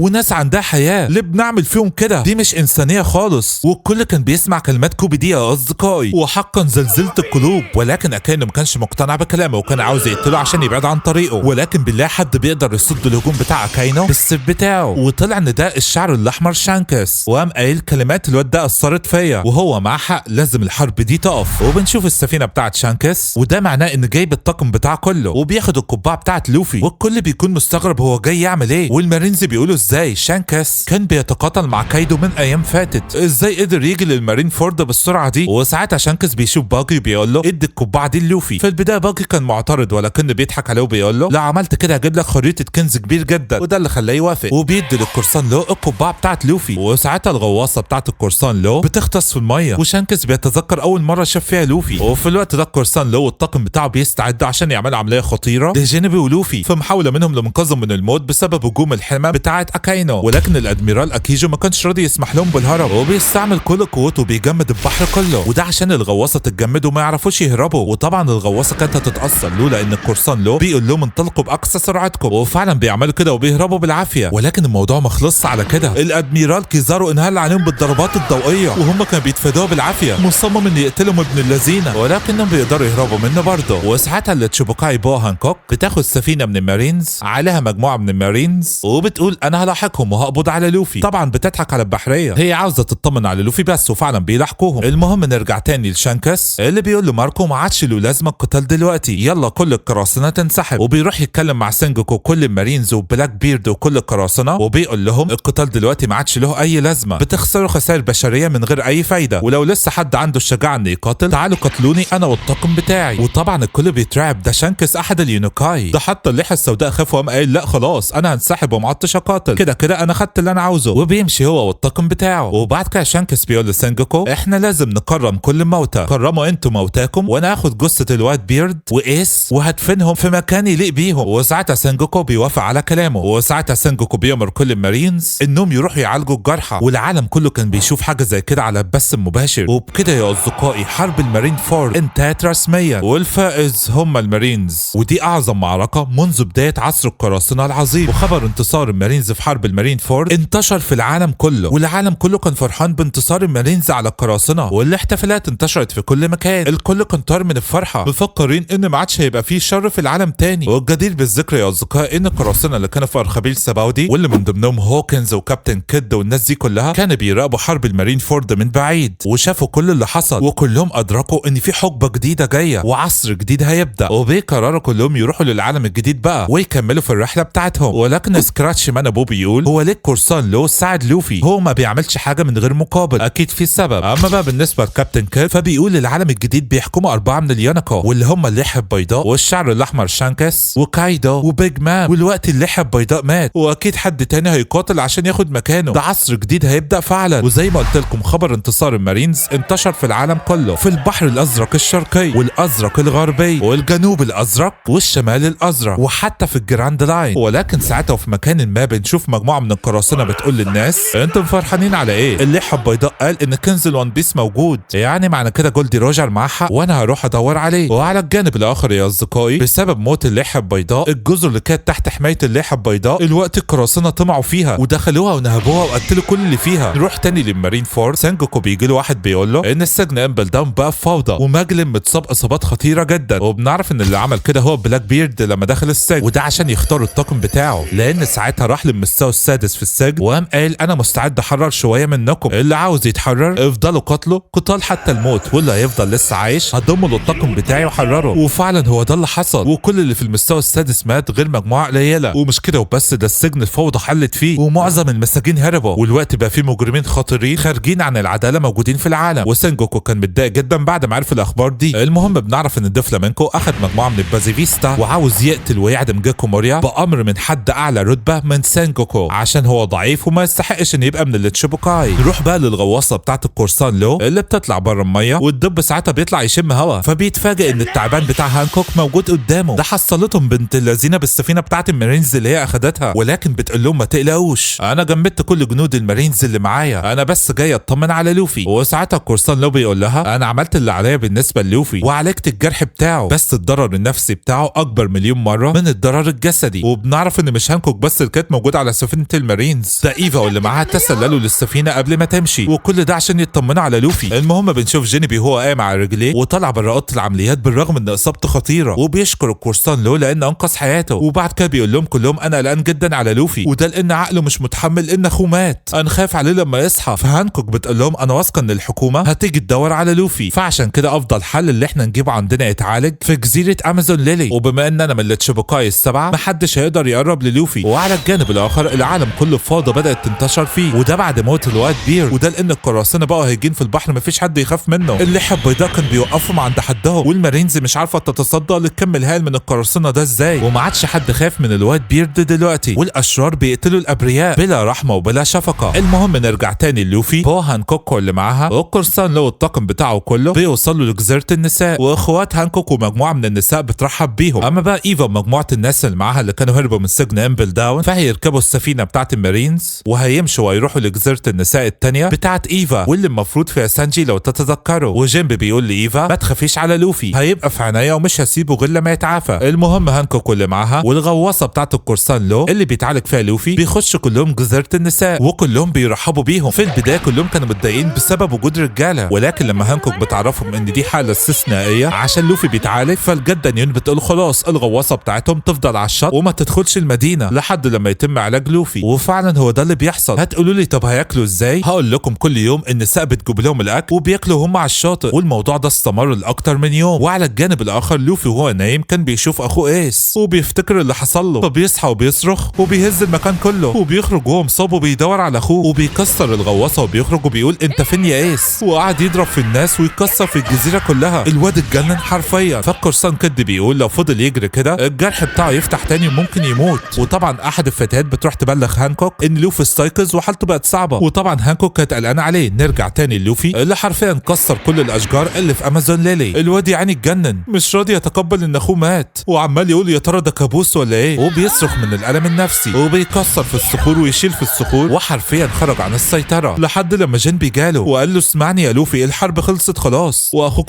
وقبل ما يكمل الكلمه قال له اياك تقولها انا مش راضي اتقبل كده، هو انت فاكرني مغفل؟ ما انا عارف ان ايس مات. وبيعيط جامد يا اصدقائي ومش مصدق ان اخوه اللي كان بيحبه مات. بطل صراخ يا لوفي. وبنرجع بالزمن 10 سنين لورا لما كان لوفي عنده 7 سنين، وساعتها جارب بيشد لوفي بيقول له انا شكلي اتسهلت معاك لما سبتك في القريه المسالمه، ومش كده وبس ده انت كنت رايح تصاحب لي واحد زي شانكس، وقال ايه عاوز تطلع قرصان، يكون في علمك انت وايس مش هتكونوا الا جنود بحريه اقوياء. وبيوصلها عند البيت بتاع ددان وبتفتح ليهم هي واتباعها، واول لما بتشوف جارب بتقول له انت لسه فاكر تسال بعد 10 سنين على ايس؟ ايس مش طفل عادي، ده وحش واحنا ما عدناش قادرين نتعامل معاه ولا نربيه اكتر من كده، فخده حالا وريحنا منه. فجارب بيقول لها اخد مين؟ ده انا جايب لك حفيدي لوفي تربيه معاه هو كمان. وساعتها ددان اتصدمت وقالت له مستحيل اقبل بده، انا مش فاتحه حضانه. قال لها هتقبل غصب عنك وقال لها هتكملي بقيه حياتك في السجن، ده انت عامله مصايب بعدد شعر راسك، وانا سايبك بس عشان بتربي ايس وبتسمع كلامي. فاضطرت انها توافق وهي على اخرها منه. وفي ذلك الوقت لوفي كان عمال يجري في المكان، فايس بصق عليه، وساعتها لوفي بيقول له اعتذر وانا هسامحك، ولكن ايس مش بيرد عليه ولا بيعبره. وساعتها جارب بيروح عند لوفي بيقول له ده ايس اكبر منك ب3 سنين، وسابهم ومشى. وفي الوقت ده ددان بتحط العشاء والكل بيهجم عليه وبيتخانقوا على الاكل، وطبعا لوفي ملحقش ياخد ولا اي حاجه الا طبق رز صغير، فبيقول لددان انا عاوز كمان. قالت له هو انت مفكر نفسك في مطعم هنا؟ انت مش عارف انت فين؟ وبتكمل كلامها وبتقول له احنا عائله ددان وده مخبأ لصوص جبل كورفو. وساعتها لوفي بيبص على ايس واللي كان عمال ياكل لحم كتير، فبيقول لها ماليش دعوه انا عاوز حته لحمه زيه. قالت له هو اللي مصطاد كل الاكل ده، وانت من بكره هتبدا في شغل البيت والتنظيف والسرقه، الحياه هنا صعبه والنجاه للاقوى، ولو عاوز تاكل روح اصطاد وهات اكل بنفسك. وساعتها لوفي بيقول مش مشكله، جدي رماني قبل كده في غابه فدي حاجه سهله بالنسبه لي. وفي تلك الاثناء ايس بيسيب المكان وبيمشي، ولوفي بيطلع يجري وراه وبيفتكر كلام شانكس وبيقول له مش عاوزك تعتذر، انا سامحتك خلاص ونفسي نكون اصحاب. وساعتها ايس قام موقع عليه شجره كبيره وسابه ومشى، ولكن لوفي مش بيستسلم وبيجي وراه مره تانية على الجسر. وساعتها ايس قام موقعه من فوق الجسر وروح هو. واول لما بيوصل بيسالوه عن لوفي بيقول لهم معرفش هو فين، فبيقولوا له احسن يا رب يموت ويريحنا. وبعد اسبوع كامل بيتفاجئوا ان لوفي بيخبط عليهم ولسه عايش، ومرضاش يقول ان ايس هو اللي رماه من فوق الجسر. والجدير بالذكر يا اصدقائي ان لوفي كل يوم يروح ورا ايس على امل انه يوافق ان يبقى صديقه، ولكن كل مره ايس بيهرب منه وبيرميه مره في بحيره تماسيح، ومره عند خليه نحل، ومره بيوقع عليه صخور ضخمه، ومره عند تعابين سامه، وهكذا. والوضع ده استمر لمده 3 شهور ولوفي مش بييأس وايس مش معبره. وفي يوم من الايام ولوفي كان بيدور على ايس كعادته، لقى نفسه خارج الغابه ووصل لمكان مليان خرده ونفايات، وبنعرف ان المكان ده بيتنفى فيه الخارجين عن القانون واسمه المحطه الرماديه، واللي بيكون مليان قتل وسرقه ونهب وامراض واوبئه. والناس في المكان ده بيبحثوا في الخرده والنفايات اللي بتترمى في المدينه عن حاجات ثمينه ينفع تتباع عشان يبيعوها داخل المدينه وياخدوا فلوس. وفي ذلك الوقت بالله 2 فرحانين انهم ضحكوا على تاجر داخل المدينه وباعوا له حاجات ملهاش لازمه على انها كنز من الجراند لاين، واخدوا فلوس كتير مقابل ده. وساعتها ايس كان سامعهم وبيهاجمهم وبيسرق منهم الفلوس دي، وكل ده لوفي لسه كان عمال يدور على ايس وبيشوفه اخيرا وبيتبعه. وساعتها ايس بيوصل عند شجره كبيره وبينده على صديقه سابو وبيوريه الفلوس اللي سرقها. وساعتها سابو بيقول له انت كسبتني المره دي وسرقت فلوس اكتر مني. فايس بيقول له مش مهم مين يكسب، احنا بقالنا 5 سنين بنجمع فلوس علشان نحقق حلمنا ونشتري سفينه قراصنه ونمشي من البحر الشرقي ونكتشف العالم الجديد. وفجاه لوفي اول لما بيسمع قراصنه بيصرخ بصوت عالي وبيقول لهم خديني معاكم انا نفسي ابقى قرصان. وساعتها ايس وسابو بيضربوه وبيربطوه في الشجره، وسابو بيقول لايس هو ده بقى لوفي اللي كنت بتتكلم عنه. فلوفي بيفرح انه بيتكلم عنه، فسابو بيقول له ده ما كانش طايق اهلك وبيقول عليك لازقه. وساعتها ايس بيقول لسابو هو عارف سرنا وهيقول للناس على مكان الكنز بتاعنا فاحنا لازم نقتله. فلوفي بيصرخ وبيقول لهم مش عاوز اموت. وفي الوقت ده الاثنين اللي ايس كان سرق منهم الفلوس ومعاهم بروتشيمي، وده واحد ضخم وقوي جدا ومعاه سيف وشكله مرعب، وبنعرف ان دول تبع الكابتن بولوجام وكانوا بيدوروا على ايس عشان يستردوا فلوسهم منه. وساعتها بيسمع صوت لوفي وهو بيصرخ وبيقرروا يروحوا على مكان الصوت. فايس بيفك لوفي بسرعه من الشجره عشان مش يعرفوا مكان كنزهم. وساعتها سابو بيقول لايس انت ورطتنا، انت ما جيتش تسرق الا من الناس اللي تبع بولوجام، احنا كده في خطر ولازم نستخبى. وفجاه بيلاقي لوفي اختفى وبيبصوا بيلاقوه في ايد بروتشيمي، فبيتصدموا وبيقولوا يا رب مش يجيب سيرتنا. ولكن هم لسه بيتكلموا حتى قبل ما بروتشيمي يسالوا عن حاجه لوفي بيصرخ وبيقول انقذني يا ايس. فبروتشيمي بيقول له انت تعرفه؟ قال له ايوه هو صديقي بالرغم من انه كان عاوز يقتلني من شويه. المهم بروتشيمي بيقول له احنا عاوزين نسترد فلوس كابتن بولجام اللي ايس سرقها، فانت تعرف مكانها ولا لا؟ فلوفي مش بيرضى يقول لهم. وساعتها بروتشيمي بياخده وبيمشي وبيقول له انا هعرفك ازاي تتكلم. وفي الوقت ده ايس وسابو بيقولوا لازم نغير مكان الكنز بسرعه قبل ما لوفي يعرفهم مكانه. المهم بنرجع تاني لوفي واللي بروتشيمي كان رابطه ومعلقه وعمال يعذبه ويضرب فيه بطريقه وحشيه جدا، ولوفي كان عمال يجيب دم من كل مكان وبرضه مش بيقول له على مكان الكنز. وساعتها بروتشيمي بيأمر اتباعه انهم يروحوا يدوروا على ايس وسابو قبل الغروب عشان مش يتاخروا على موعد تسليم الفلوس لبولجام. وفعلا بيروحوا يسالوا الناس عنهم، وسابو بيشوفهم وبيقول طالما لسه بيدوروا علينا يبقى لوفي ما لهمش على مكان الكنز، وبيجري على ايس واللي كان خلاص خبى الكنز في مكان تاني، وبيعرفوا انهم لسه ما عرفوش مخبأهم، ومعنى كده ان لوفي ما قال لهمش اي حاجه واكيد هو تحت التعذيب دلوقتي وهيموت بسببنا. وعلى الجانب الاخر بنشوف بولجام واللي كان متعصب وبيسال عن بروتشيمي وانه ازاي يتاخر عن موعد تسليم الفلوس الوقت ده كله. نرجع تاني لوفي واللي كان متدشمل من كتر الضرب حرفيا ما عادش فيه حته سليمه، وهو مصمم برضه على موقفه وبيقول له مهما تعمل فيا مش هقول لك. وده اللي بيخلي بروتشيمي يغضب على الاخر ويجيب السيف بتاعه ويقرر انه يموته. ولكن في اخر لحظه وقبل ما بروتشيمي يقتله بنتفاجئ ان ايس وسابو بيهجموا على المكان، وساعتها ايس بيهجم على بروتشيمي ولكن بروتشيمي بيصده بكل سهوله وبيخنقه بيقول له كويس انك جيت بنفسك لان ما عرفتش اخد حق ولا باطل من صديقك، وكان هيموت ايس خلاص. ولكن سابو بيضرب بروتشيمي وبينط عليه وبيوقعه، وساعتها ايس بيقول لسابو انقذ انت لوفي بسرعه وانا هتصدى ليه. وفعلا سابو بيعمل كده وبيقول لايس يلا نهرب بسرعه. فايس بيقول له طالما بدات معركه مش هنهرب منها. فسابو بيقول له ده مش خصم ليك، انت ما تعرفش قوته، يلا نهرب. ولكن ايس بيصمم انه يقتله، فسابو بيقرر يساعده وفعلا بيهزموه وبيمشوا. وفي الوقت ده بيوصل بولوجام وبيشوف بروتشيمي وهو مهزوم وقع على الارض وبيقول له انا عرفت اللي حصل وما صدقتش ازاي طفلين يهزموك، وبيطلع مسدسه وبيقتله. بيأمر واحد من اللي معاه ان يجيب له ايس وسابو لحد عنده ويرجع منهم فلوسه. وعلى الجانب الاخر سابو بيقول له ايس بعد اللي حصل ده بولوجام عمره ما هيسامحنا. وساعتها لوفي بيشكر ايس انه نقذه وكان عمال يعيط جامد، وايس ما كانش طايق يسمع صوته وبيقول له انا ما بحبش الاطفال الجبناء واللي بيعيطوا كتير زيك، بس قول لي هو انت ليه ما عرفتهوش مكان الكنز؟ فلوفي بيقول له لو عرفته ما كنتش هتوافق ان اكون صديقك. فايس بيقول له بعد كل اللي عملته فيك ده لسه عاوز تبقى صديقي؟ فلوفي بيعيط وبيقول له عشان ما فيش غيرك وانا مش هعرف ارجع لقريه الطاحونه ومش حابب اقعد مع عائله دادان، وعشان كده بمشي وراك كل يوم عشان عشان مش عاوز اكون وحيد، لان ما عنديش اهل ولا عيله، ما عنديش الا جدي اللي سابني وبس. وساعتها اس بيقول له يعني انت حابب وجودي معاك ومش عاوزني اموت؟ قال له طبعا. وساعتها اس بيتذكر كل الناس اللي كانوا بيتريقوا عليه ويتنمروا عليه ويقولوا له حياتك ملهاش لازمه ويا ريتك ما كنتش اتولدت، وبيتاثر بكلام لوفي وبيقرر انه يبقى صديقه. وساعتها سابو بيقول لهم انا كنت ببات في الغابه ووجودي دلوقتي هنا لوحدي بقى خطر بعد اللي عملناه، وبيقرر يروح معاهم عند القرصانه ددان، واللي بتتفاجئ اول لما بتشوفه نايم معاهم وبتقول احنا ناقصين واحد كمان، ولكن سابو بيقنعها انه يكون معاهم وهي بتوافق بصعوبه. وساعتها بيمشوا وبيقولوا لها خلي بالكم من نفسكم، ممكن بولوجام يسال علينا لاننا ضربنا واحد من اتباعه وسرقناه. وفي ذلك الوقت اس وسابو بيصطادوا وبيقعدوا ياكلوا، وساعتها لوفي بيصعب على سابو وبيعطيه اكل وبيقول له انت اكلت فاكهه ايه بقى عشان كده مش عارف تعوم وتصطاد؟ فبيقول له فاكهه المطاط. وساعتها اس بيتريق عليه وبيقول له اتخليت عن قدرتك عن السباحه عشان فاكهه ملهاش لازمه. فلوفي بيتعصب وبيعمل جمجم البالون عشان يوريه قدراته. وساعتها اس قعد يلعب بيه كوره ووقعه في البحيره، وفجاه تمساح بياكله، ولكن اس وسابو بينقذوه في اخر لحظه. ولوفي كان زعلان منهم جدا فبيقولوا له خلاص هنسيبك تاكل معانا، وده اللي خلاه يسامحهم. المهم سابو وايس ولوفي كل يوم كانوا بيتدربوا ويخوضوا قتالات مع بعض عشان يبقى اقوى. والجدير بالذكر يا اصدقائي ان لوفي كان ضعيف جدا وما كانش بيفوز في ولا قتال ولا كان عارف لسه ازاي يستعمل قوته صح. وفي يوم بيقرروا يدخلوا المدينه واللي بنعرف انها متقسمه طبقات. في الاطراف بيعيش الحراميين وقطاع الطرق والفقراء، وفي اعلى مدينه بيعيش النبلاء والاسره الحاكمه، والمدينه دي اسمها كوا وبتلقب بالمملكه الاجمل في البحر الازرق الشرقي. المهم بنشوف لوفي وايس وسابو وهم متنكرين كانهم شخص كبير وبيعدوا من بوابات المدينه الكبيره عشان يبيعوا جلد تمساح اصطادوه، وفعلا بيبيعوه بفلوس كتير جدا وبيكونوا فرحانين وبيقرروا ياكلوا في احد المطاعم الفاخره، وبيفضلوا ياكلوا كتير ولكن بيتم كشف امرهم فبيهربوا. واثناء ما هم بيجروا واحد من النبلاء بينادي على سابو وبيقول له انت لسه عايش تعالى وارجع معايا البيت، ولكن سابو مش بيلتفت ليه وبيكمل جري مع لوفي وايس وبيهربوا وبيخرجوا بره المدينه. وساعتها ايس ولوفي بيقولوا لسابو مين الراجل اللي نادى عليك ده؟ فقال لهم ده ابويا وانا مش يتيم ولا اتربيت في المحطه الرماديه زي ما قلت لكم، انا من عائله نبيله في المدينه، ولكن سبب هروبي من البيت ان من وانا صغير ابويا وامي كان كل همهم ان اكون نبيل واذاكر بجد عشان لما اكبر اتجوز من العائله الملكيه وامن مستقبلهم. وفعلا ذاكرت وبذلت قصار جهدي، وفي يوم من الايام دخلت على ابويا اوري له الرسمه رسمتها ليه، اما قطعها وقال لي بدل ما ترسم روح ذاكر. فمشيت وانا غضبان وانا ماشي قابلني طفل من عائله ملكيه وفضل يتريق عليا واما هاجمني بسكينه، فانا ضربته عشان بدافع عن نفسي. ومامتي اول لما عرفت فضلت تزعق لي وتضربني وراحت تطمن على الولد وتكشف عليه وتتاسف لمامته، مع ان انا مش غلطان. ومن وقتها عرفت انهم مش عاوزيني انا الشخص، لا هم عاوزين وريث يحمي مكانتهم وثروتهم، ولو فشلت ان اتجوز واحده من العائله الملكيه هكون بالنسبه لهم كالقمامه بالظبط. وساعتها لوفي وايس بيتصدموا من اللي سمعوه، وسابو بيقول لهم لازم كلنا نحقق احلامنا ونبقى احرار، انا هلف البلاد كلها واكتب كتاب عن اللي شفته. وايس بيقول وانا هبقى قرصان واهزم كل اللي يقف في طريقي، والعالم كله هيعرفني ويعترف بيا سواء قبلوني ولا لا، حتى لو كرهوني احقق حلمي. ولوفي بيقول وانا هبقى ملك القراصنه، وكلهم بيضحكوا وبيشربوا مع بعض مشروب وبيقولوا لو شربناه مع بعض في نفس الوقت هنبقى اخوات، حتى لو افترقنا هنفضل اخوات لاخر العمر. والجدير بالذكر يا اصدقائي ان لوفي وايس وسابو كانوا عاملين احلى الثلاثي مع بعض، ولوفي اتعود على العيشه هناك في بيت ددان وبقى بيعرف يتعامل معاهم وبيلحق ياكل، وكانوا عاملين البيت حلبة مصارعه وقلبين راسا على عقب حرفيا، حتى وقت النوم مش رحمين. وده اللي خلى القرصانه ددان تجيب اخرها منهم وبتقعد مع عيلتها عشان تخطط ازاي تتخلص منهم. ولكن في ذلك الوقت بيقطعهم صوت عمده قريه الطاحون ومعاه الست اللي كانت بتعتني بلوفي، وجايين يزوروا لوفي ويطمنوا عليه لانه سابهم بقاله 6 شهور، وكانوا جايبين معاهم اكل كتير وهدوء. ولوفي بيفرح جدا لما بيشوفهم وبيقعدوا كلهم ياكلوا ويتبسطوا. وساعتها لوفي بيقول لهم لما هبقى قرصان لازم اول حاجه اجيب طباخ ماهر في الطاقم بتاعي عشان يعمل لي اكل حلو زي ده. واس بيقول له وانا كمان. وفي تلك الاثناء جرب بيوصل وبيتصدم لما بيسمع كلامهم وبيقوم ضربهم هم الثلاثه، وبيضرب كمان معاهم القرصانه ددان وبيقول لها انا عاوزك تربيهم يطلعوا جنود بحريه مش قراصنه. وبيكمل ضرب في لوفي وايس وسابو وبيدشملهم حرفيا وبيقول لهم كفايه عليكم كده النهارده وبكره اكمل عليكم لو لسه مصممين على كلامكم. وده اللي خلاهم يخافوا ويقرروا يهربوا ويسيبوا المكان، وفعلا بيعملوا كده. ولما جرب عرف قال لددان دول مسؤوليتك ولازم ترجعيهم وتدربيهم كمان. وبالرغم من انها كانت متضايقه جدا منهم وكانوا عارفينها في حياتها الا انها كانت قلقانه عليهم وبتقول جوه نفسها ممكن حد يقتلهم بما انهم دلوقتي مش تحت حمايه عائله ددان، وبتأمر كل اللي معاها يروحوا ويدوروا عليهم. وعلى الجانب الاخر لوفي وايس وسابو كانوا بيخططوا انهم يبنوا مخبأ سري ليهم عشان يباتوا فيه، وفعلا بيدوروا على المعدات من النفايات وبيبداوا يبنوا. وبعد شغل وتعب كتير اخيرا بنوا مخبأهم السري فوق شجره كبيره وحوطوه بافخاخ عشان لو حد هاجمهم. وساعتها اتباع ددان بيشوفوهم وبيعرفوا مكانهم وبيبلغوها، وهي بتروح بنفسها عشان تطمن عليهم. واول لما بتوصل بيكونوا نايمين وبتقول شكلهم كيوت وهم نايمين ولسه مخلصتش كلامها الافخاخ الاخ اللي كانوا عاملينها بتقع عليها وبترميها بره البيت، فبتقرر تمشي وتسيبهم وبتقول انا غلطانه اللي انا عبرتهم. وبعد مرور الايام لوفي واس وسابو بيتاقلموا على حياتهم لوحدهم وبيروحوا يصطادوا اكلهم بنفسهم وبيتدربوا يوميا. وفي يوم من الايام لوفي والاول مره بيقدر يصطاد دب لوحده وبيكون طاير من الفرحه ان قدر يعمل كده، ولكن ساعتها بيهجم عليه نمر ضخم جدا وعاوز ياخد الدب ده منه، ولكن لوفي كان رافض وعاوز يقتل النمر وبيقول مش هسيبك تاخد اول صيده ليا بالسهوله دي. ولكن اس وسابو بياخدوا لوفي بالعافيه وبيجروه وبيقولوا له ده ملك النمور انت بتعمل ايه، وبيرجعوا للمخبأ بتاعهم. وساعتها لوفي كان زعلان جدا وبيقول لهم انا هبقى قوي جدا وهكون قرصان وهبقى القائد بتاعكم. فاس وسابو بيتخانقوا معاه وكل واحد بيقول انا اللي هكون القائد، فبيقرروا اللي هيهزم ملك النمور اللي هاجمهم اليوم هو اللي هيكون القائد. وتاني يوم بيروحوا يدوروا على النمر عشان يحاربوه، ولكن بيتفاجئوا بدب ضخم جدا. فاس بيقول لهم الدب ده قوته مقاربه لقوه النمر، لو قدرنا نغلبه يبقى هنقدر نهزم النمر بسهوله. وساعتها اس بيجري وبينط عليه وبيضربه ضربه قويه جدا، وده اللي خلى الدب يغضب على الاخر ويجري وراهم وما كانوش عارفين يوقفوه وكانوا مرعوبين حرفيا. وفي اخر لحظه وقبل ما الدب يخلص عليهم بيجي راجل عجوز وبيضرب الدب ضربه قويه جدا وبيوقفه وبيخليه يرجع مكانه. وبعد كده بيروحوا ياكلوا وبياخدوا معاهم الراجل العجوز اللي انقذهم واللي بيعرفهم انه كان قائد قراصنه، ولكن الطاقم بتاعه خسر في قتال ضد جولد روجر. وساعتها اتفرقوا عن بعض وهو لقى نفسه موجود في المنطقه الرماديه دي. واول ما اس بيسمع اسم جولد روجر بيغضب وبيسيبهم وبيطلع البيت. وساعتها سابو بيعرف ان اس اتضايق لان جولد روجر يبقى باباه ومش بيطيق يسمع اسمه، بس بيأكد عليهم ان ده سر وبلاش حد يجيب السيره دي لايس. وساعتها لوفي بيطلب من الراجل العجوز بما انه كان قائد قراصنه ان يدربه ويخليه اقوى، فبيوافق. وبعد كده لوفي وسابو بيروحوا يطمنوا على ايس. وساعتها لوفي اول لما بيشوفه بيقول له حق باباك يبقى جولدي روجر، وده اللي خلى سابو يتجنن. وعلى الجانب الاخر ابو سابو بيروح عند القرصان بولوجام وبيعطيه صوره لابنه سابو عشان يدور عليه ويرجعه له. وساعتها بولوجام بيؤمر اتباعه انهم يتبعوا سابو ويراقبوه ويعرفوا مكانه. المهم نرجع تاني لايس وسابو واللي كانوا بيطاردوا ملك النمور لمده اسبوع كامل وكل مره بيفشلوا. اما بقى بالنسبه للوفي فبيروح يتدرب عند الراجل العجوز وبيخليه يقطع اشجار كتير عشان يبقى اقوى. وساعتها ايس وسابو بيروحوا يزوروا لوفي عند الراجل العجوز، وايس بيقول للراجل العجوز اكيد انت بتكره جولدي روجر. قال له لا انا اصلا مدين ليه بحياتي، لان في عالم القراصنه لو خسرت يبقى لازم تموت واحنا خسرنا قدامه. وساعتها انا توسلت له ان يقتلني انا بس ويسيب الطاقم بتاعي، ولكنه كان قلبه طيب وسابنا كلنا نعيش ومحدش من القراصنه بيعمل كده. فايس بيتعصب وبيقول له ما تكدبش عليا، امال ليه كل الناس بتكرهه وبتعايرني بيه؟ فبيقول له اكيد مش قابلوه وجها لوجه وما يعرفوش شخصيا. وساعتها ايس قال له يعني لو جولدي روجر كان ليه ابن هيكون رايك ايه فيه؟ فالراجل العجوز بيقول له ربنا يكون في عون ابنه لانه هيعاني بسبب اسم ابوه وحياته كلها تتدمر. وده اللي خلى ايس يغضب على الاخر وبيهجم على الراجل العجوز، ولكنه بيصد هجماته وبيهزمه. وساعتها بيقول له مش قلت لك قبل كده الخساره في عالم القراصنه معناها الموت؟ ولكني مش هموتك لاني محتاج مساعدتكم عشان اقدر اخلص بناء سفينتي عشان ابحر وادور على افراد الطاقم بتاعي، واثناء ما بتساعدوني انا هدربكم عشان تقدروا تتغلبوا على ملك النمور. وفعلا بيساعدوه في بناء السفينه وبيخلصوها. والراجل العجوز بيكون فرحان جدا وبيقول لهم قبل ما ابحر هتفرج عليكم اول وانتوا بتقاتلوا ملك النمور عشان اشوف مين هيهزمه. وفي ذلك الوقت بيطلع لهم النمر وبيهجم عليهم وبيطير ايس وسابو بعيد وما بيعرفوش يعملوا معاه حاجه، وكان هيفعص لوفي تحت رجليه ويموته، ولكن ايس وسابو بيتدخلوا في اخر لحظه وبينقذوه. وساعتها ايس بيجيله فكره وبياخد لوفي بيجروا بعيد وبيخلي سابو يستدرج النمر عندهم، ولوفي باستخدام قدرته المطاطيه بيطير ايس عند النمر وبيضربه وبيقضي عليه، وبكده قدروا يهزموا ملك النمور لما اتحدوا مع بعض. وبعد كده في يوم من الايام الدنيا بتكون فيها عواصف شديده، وده اللي خلى المخبأ بتاعهم يتكسر منه حاجات كتير، فراحوا عند المنطقه الرماديه عشان يجيبوا معدات ويصلحوه. ولكن في ذلك الوقت بيجي بلوجام واتباعه عشان يقبضوا على سابو، وساعتها لوفي وايس بيوصلوا عنده وبيشتبكوا معاهم، ولكن بلوجام بيخوفهم وبيضرب عليهم نار وبيقبض عليهم. وفي ذلك الوقت بيوصل ابو سابو ومعاه جنود من المدينه وبياخد ابنه وبيقول للجنود ان لوفي وايس هم اللي جروا ابنه للمكان ده وضحكوا عليه عشان يسرقوا فلوسه، وابنه ملوش علاقه بناس قذرين زيهم، وبياخد ابنه بالعافيه. ولكن سابو كان عمال يقاوم، وساعتها ابوه بيقول له تعالى معايا واسمع كلامي لو خايف على اصحابك ومش عاوز بلوجام يقتلهم، فبيضطر يوافق ويسمع كلامه بالرغم ان ايس ولوفي بيقولوا له ما تعملش كده واهرب ومالكش دعوه بينا واحنا هنتصرف، ولكن خاف عليهم وراح مع ابوه وهو حزين. اما بقى بالنسبه لوفي وايس فبولوجام بياخدهم عنده وبيقول لهم لو بتحبوا سابو انسوا امره لان ده في مصلحته لان من النبلاء ومش زيكم، ولو اصريتوا انكم تروحوا عنده انا اللي هخلص عليكم بنفسي، ولو سمعتوا كلامي هسامحكم وهنسى الخلافات اللي كانت ما بيننا قبل كده، وهعمل معاكم صفقه انكم تشتغلوا معايا حاليا لان عندي نقص في الرجاله